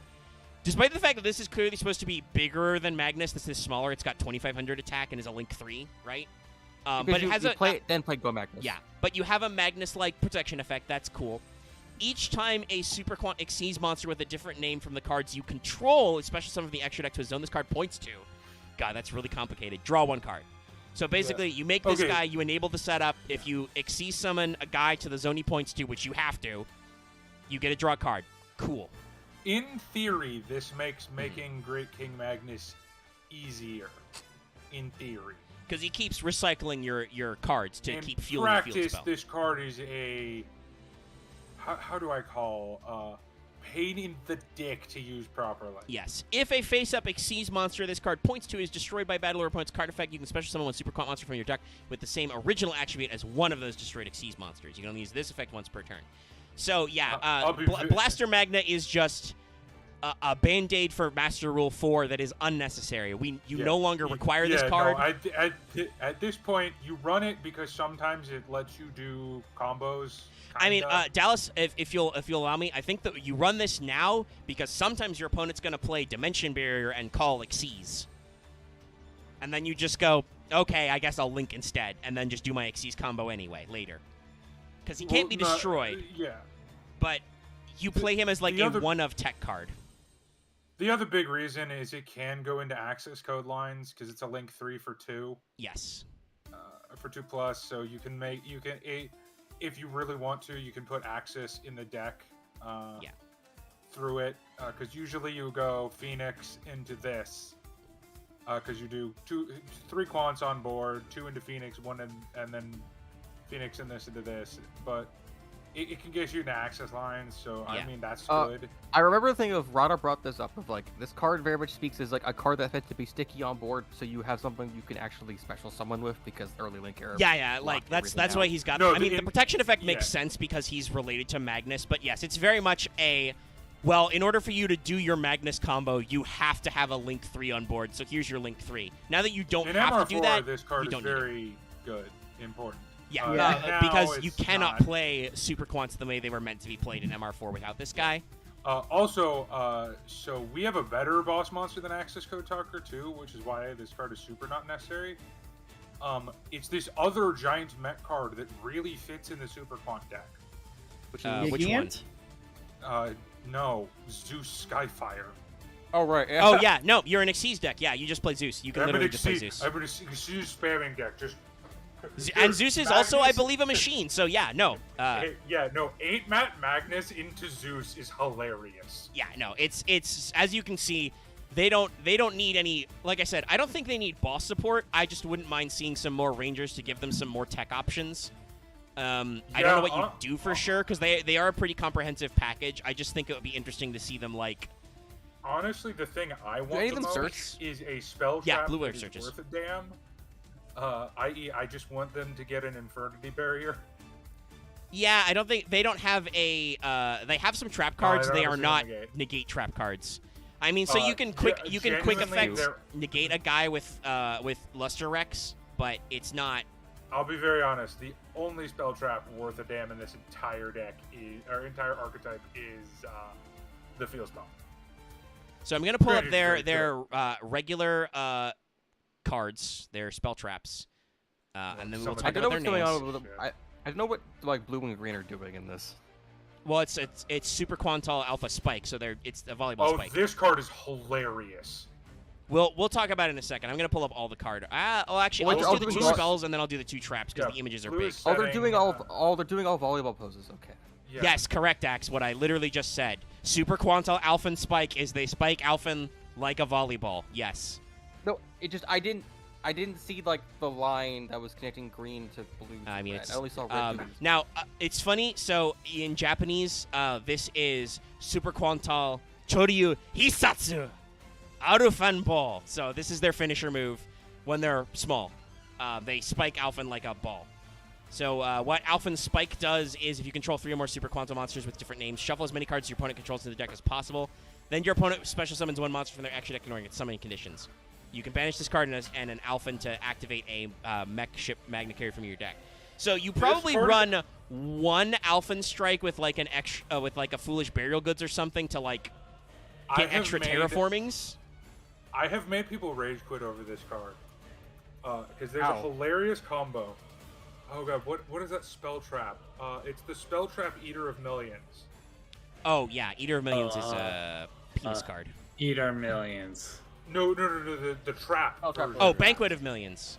Oh yeah. Banquet. If you I literally you retweeted can something Banquet of about that. Millions your own extra deck away to drain your opponent's remaining extra deck, and then Alphen Spike in. They can't do anything about it.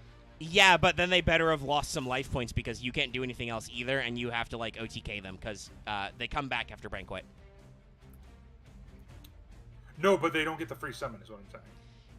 Yeah, that's just a really it's funny, but that's just a really dog shit way to shuffle back your opponent's entire board. And if you don't kill them, they're just going to be mad at you and then do their shit back. But yeah, Alphen Rada talked about this. Alphen Strike is like this is the ground level finisher, and then the monster grows. So I get why it does what it does. That's really bad though. Special summon from their extra deck, ignoring its summoning conditions. That's... I mean, if you know your opponent's deck, it can be fine because it actually does fuck up a couple of cards.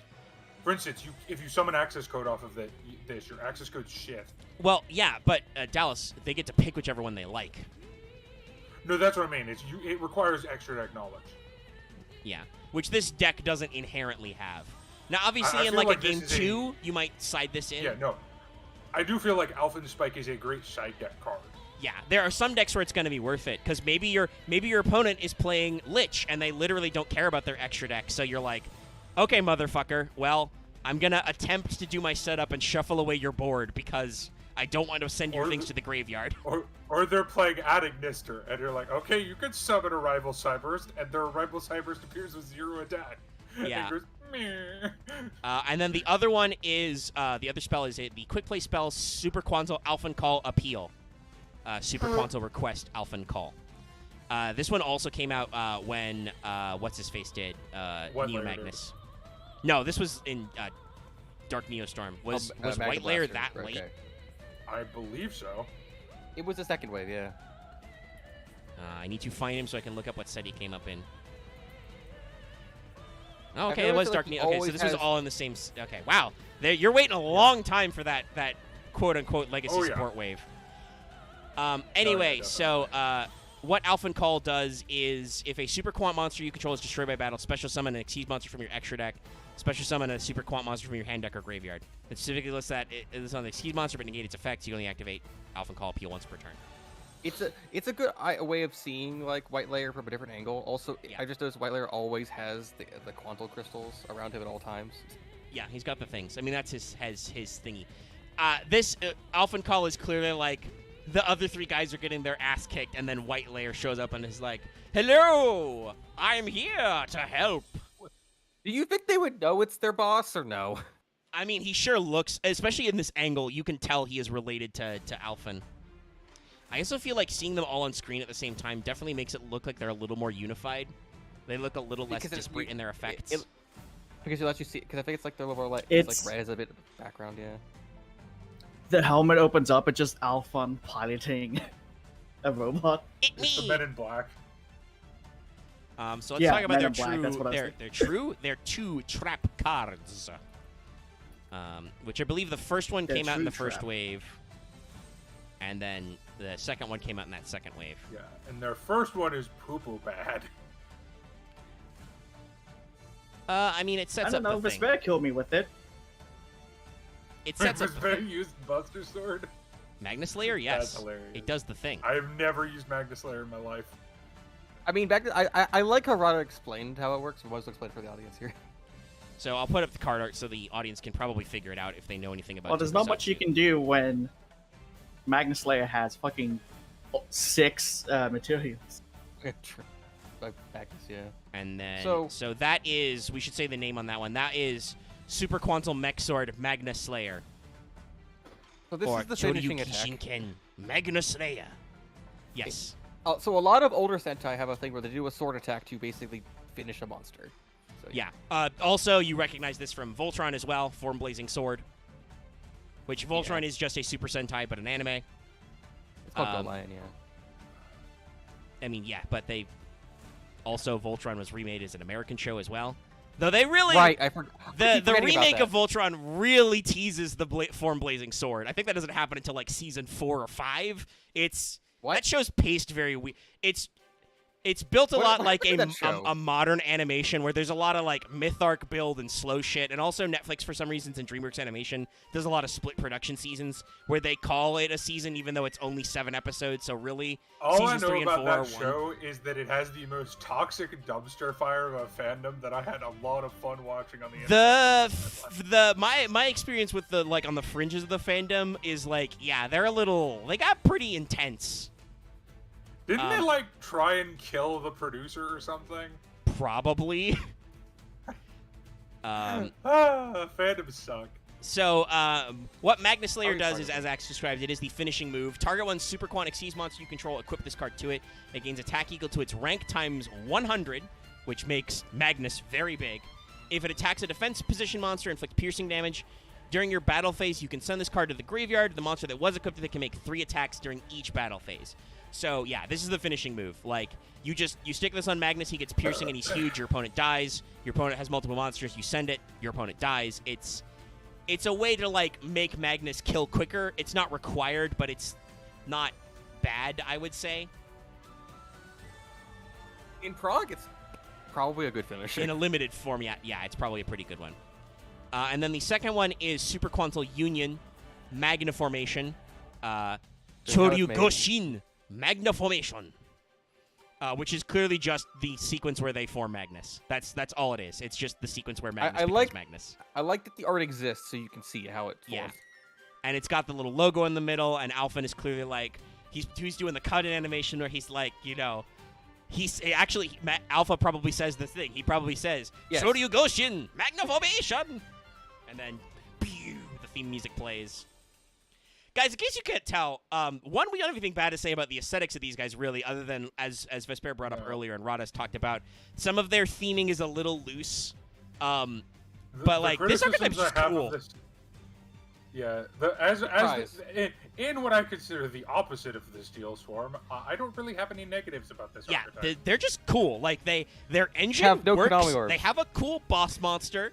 All of their trap cards and spell cards and stuff like are on theme. They understand the effects. They were never a meta-defining deck. They were always like, they're always a like schoolhouse. They're Madolce tier, is what I like to call them. Yeah, I mean, I've my ass kicked by Madolces all the time though. That's what I mean. The Madolce is the quintessential example of a.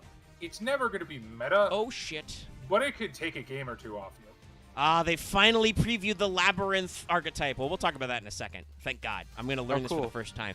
But what Magna Formation does, this is a continuous trap card. Your opponent cannot target Super Quant monsters on the field with card effects during your main phase 1. That's okay. And then you can target one Super Quant monster, Xyz monster you control, attack one other phase-up monster you control to a material. You can only use this effect once per turn. That one is a little weird. I don't know why that was necessary. I guess it's to reload Magnus. I just feel like that card is not very good. I understand what it's doing, right? Like, because that's in the second wave of this. Yeah, this was in Dark Neostorm. I get what it's doing. The protection effect is interesting, and I assume, like I said, the idea is to reload Magnus. But it's not required, right? It's an interesting recovery card you don't need. I feel like if your opponent can get out of Magnusing, I feel like Super Quants at that point have kind of lost. Well, yeah, but Dallas, that's why a card exists so you can recover from that. Also, it's not that they can out Magnus. It's so that like, if you've used your mats on Magnus for Magnus's effect, you can make Magnus become protected again. Oh. Or make him not search again, because it lets you attach a monster to anybody. So, yeah. I don't think it's I don't know. necessary, but it's an interesting vibe. Magnus is very... you know what card Magnus actually reminds me the most of? What's up? But it's a way less asshole version of it. It's basically... Magnus is the nice and therefore at-home version of Thunder Dragon Colossus. They have a very similar effect. It's just Thunder Dragon Colossus you could just summon from fucking nothing. I will Axe, I disagree, will but that's... stab you. I will stab you. Fine, You're stab wrong. me. You're wrong. You're wrong. You're just wrong. X Every likes Thunder Yu-Gi-Oh Dragons, player but of the Colossus. world- I need Colossus to actually do any of my combos. Go back. Go away. Go. You're Bennett. You're I Bennett. can't summon Titan about it. I don't care that I you can, don't but think it's a it's floodgate. better You're than it is. insane. I mean, You're I don't literally use it as a wrong floodgate. person. You can't not. It exists as a floodgate. On the card, it says I floodgate. I know, but I feel like he doesn't need that effect on it, but it has But it. he has it, so he's banned. And I will ban the card on sight. All right. Anyway, so I'm gonna switch screens if I can pull this off. Yeah, I'll switch window capture to. Okay, Labyrinth. Let me move you guys in the chat over to the. Whoop. Nope, that's the window. That's not the chat. OBS, calm down. Calm down, OBS. Give me that. Okay. Put you guys in the corner. So let's read Labyrinth together for the first time. Oh, Jesus Christ. So their boss monster, let's see. Shirogane no Shiro no Labyrinth, Labyrinth the Silver Palace. I'm reading this card. Dark level 8 Fiend effect monster, 2900, 1900. Okay, you can only use first effect once per turn. Your opponent cannot activate monster effects in response to your normal trap cards. Hello, Mirror Force, everybody. You can target one normal trap card in your graveyard, set it to your field. It can't be activated unless you control a Fiend monster. If a monster leaves your field by normal card effects, you can destroy one card your opponent controls or one random card in their hand. Ooh. And then Labyrinth Daemon. Labyrinth Archfiend. Oh. Level 7, 22k. Oh, hold on, I'm cutting off the card out a little. 2k, 2800 defense. Is if it a trap about card is basically activated, you can special summon. If this card is special summon, set one trap card that activates only when your attack is declared. It literally is just Mirror Force archetype. Holy Wait, shit. no, I beg it. Listen. So, besides it's going to be your next archetype you try to build, because of course. I'm going to say this. Is it basically it's meant to be a labyrinth full of traps? Yes, no, duh. No, this archetype, I can tell you right now, Omega, this archetype is either going to be dog water or broken and meta defining. I don't see. Oh, well, I mean, another way this at the very archetype least, it's can gonna go. make people consider playing traps again, right? Like, if you activate a trap card, you can special summon this guy. If this card is special summoned, set one normal trap that activates when an opponent when you direct it to your field. It gains 400 attack for each normal trap at different names in your graveyard. Monsters your opponent controls cannot target Fiend monsters you control for attacks except Labyrinth Archfiend. And then next one we have Labyrinth Servant Ariana, another Fiend level 4. Let's see. You can only use its first effects once per turn. Got a nice defense in there, 2100, and still a decent attack stat. It also has really good stats. Holy shit. Yeah, I said that. Ariana sounds like please have a trap pit in Japanese. Interesting. So you can only use its effects once per. You can only use one of its effects per turn, and only once that turn. If this card is normal or special, search.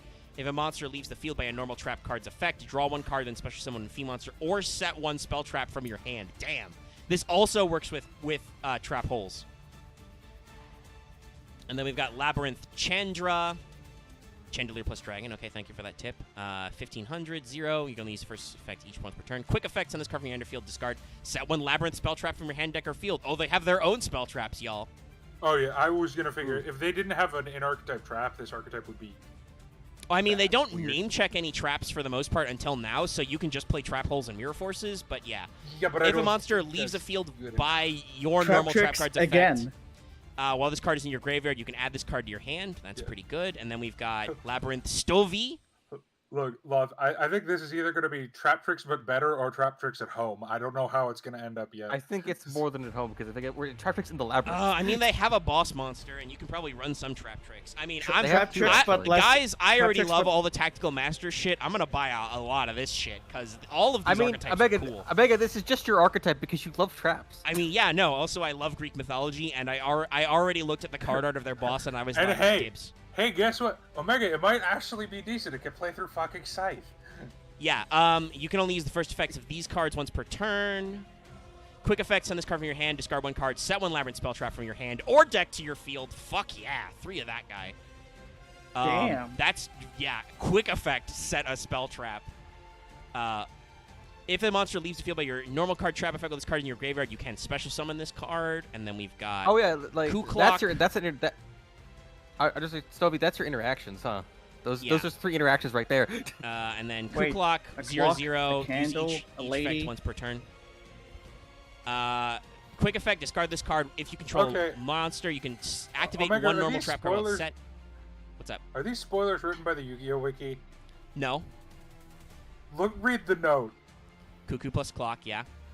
I mean, I think they're just trying to break down what the Japanese says and why they say it's called Ku Klok. If you send a cards from your hand to graveyard to activate a Labyrinth card effect except Ku Klok, while a normal trap card or a normal trap card, sorry, while this card is in your graveyard, so that works with Regeki Break, I think, and Karma Cut. You can add this card either to your hand or special summon it. So yeah, so you've got an engine to get out your guys. A lot of them have hand trap getting a weird effects. Beauty and the Beast vibe from this? No, you're I not. believe that's kind of what the theme was. Like, I believe Silver Palace here, Shirogane, is supposed to... she had, like, a bridal theme. I don't know if it's necessarily Beauty and the Beast, but it's definitely Disney. And Labyrinth, You are trapped in the Labyrinthian mansion. which, by the way, they use 2 different spellings, one with a Y, one with an I. I love that.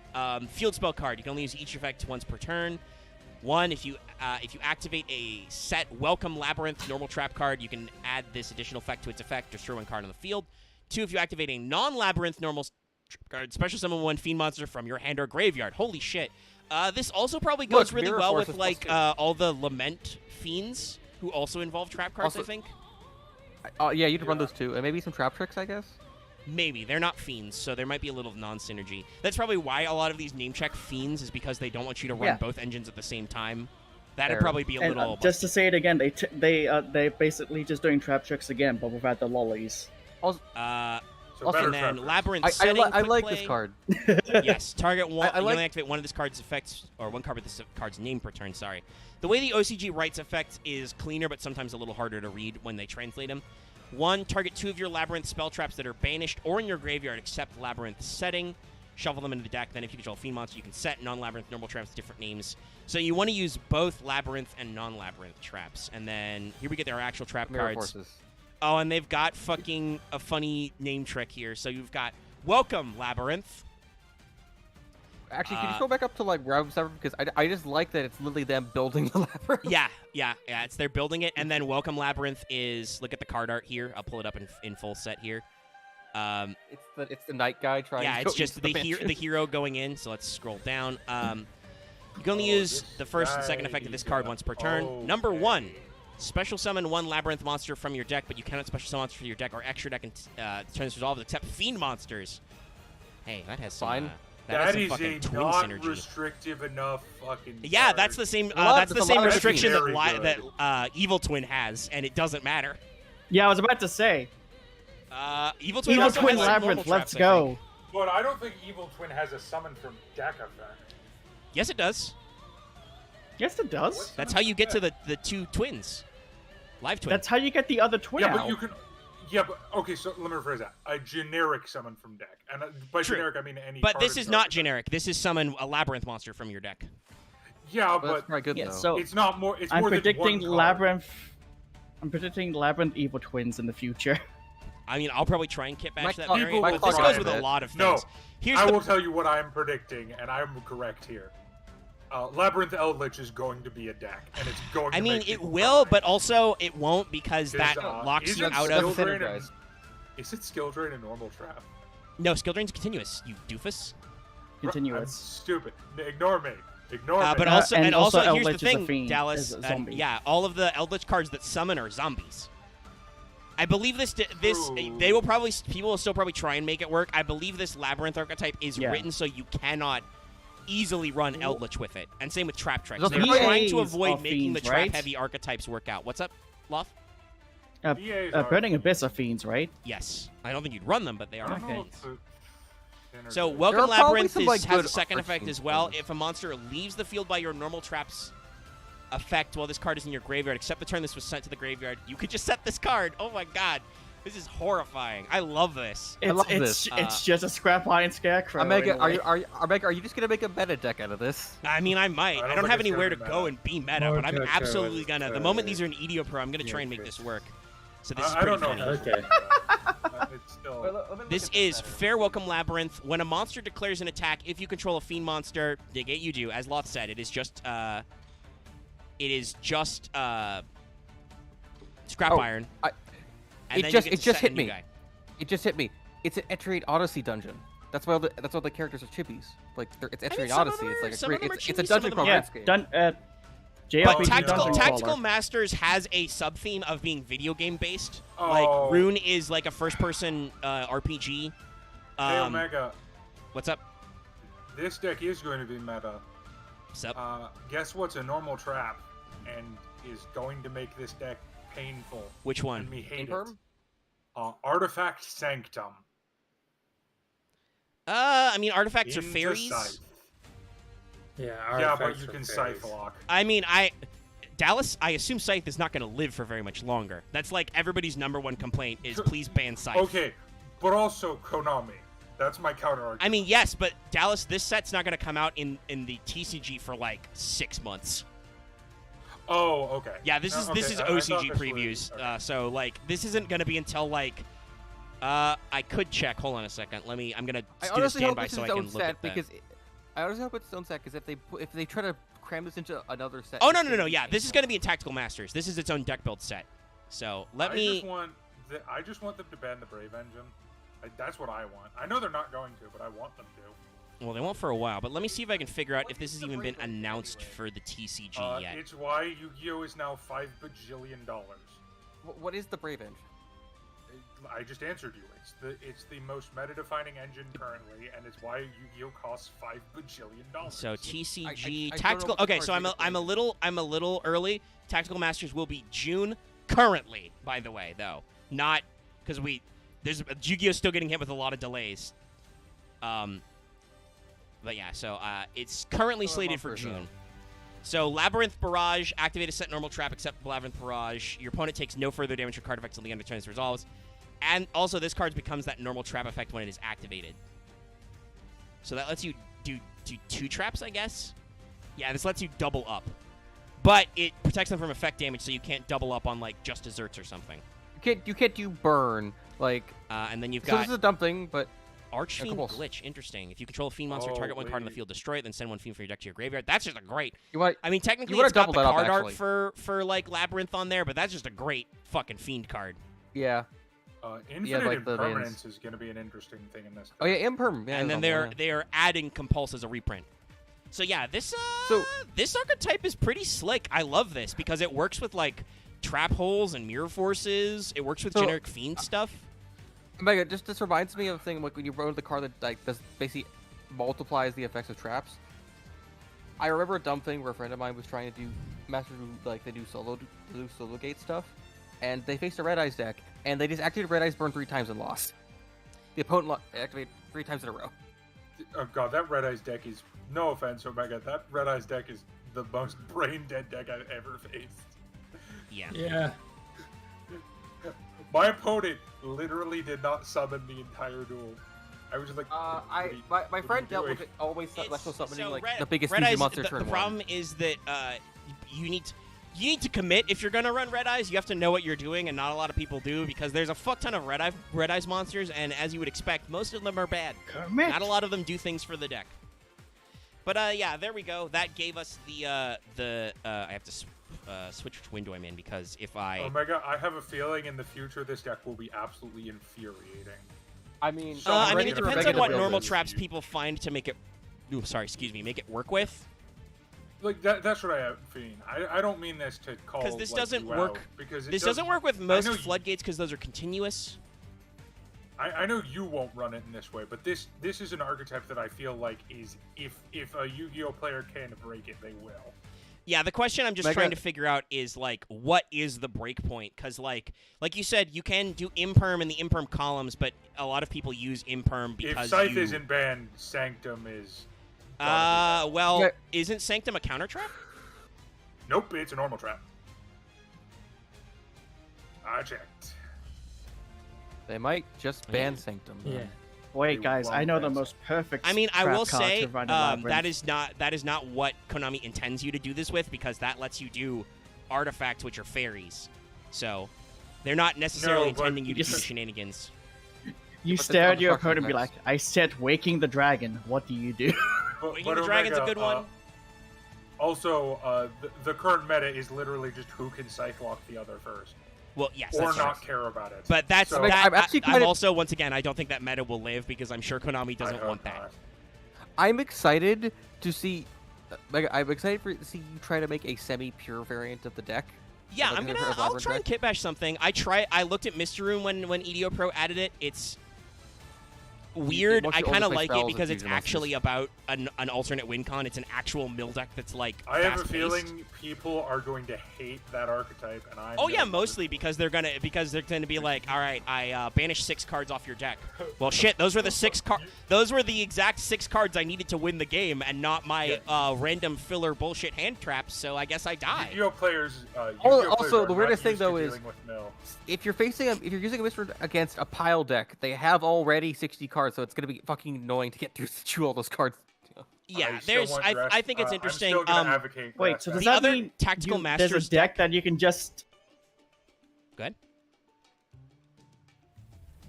Loth? It's a deck to infect others with Robin's bad mill luck. I mean, kind of. Yes. It's a.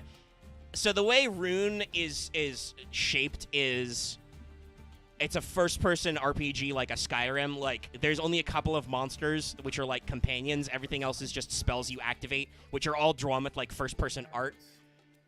So it's like you the player are the monster. You activate spells to win the game, in a non-standard Yeah. way by making your opponent, the other player, run out of energy.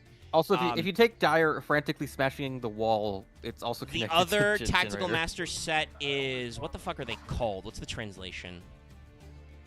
Let me see if I can find them in the, because they're pretty unique. They're the one where you like play both sides of the board. Valiance.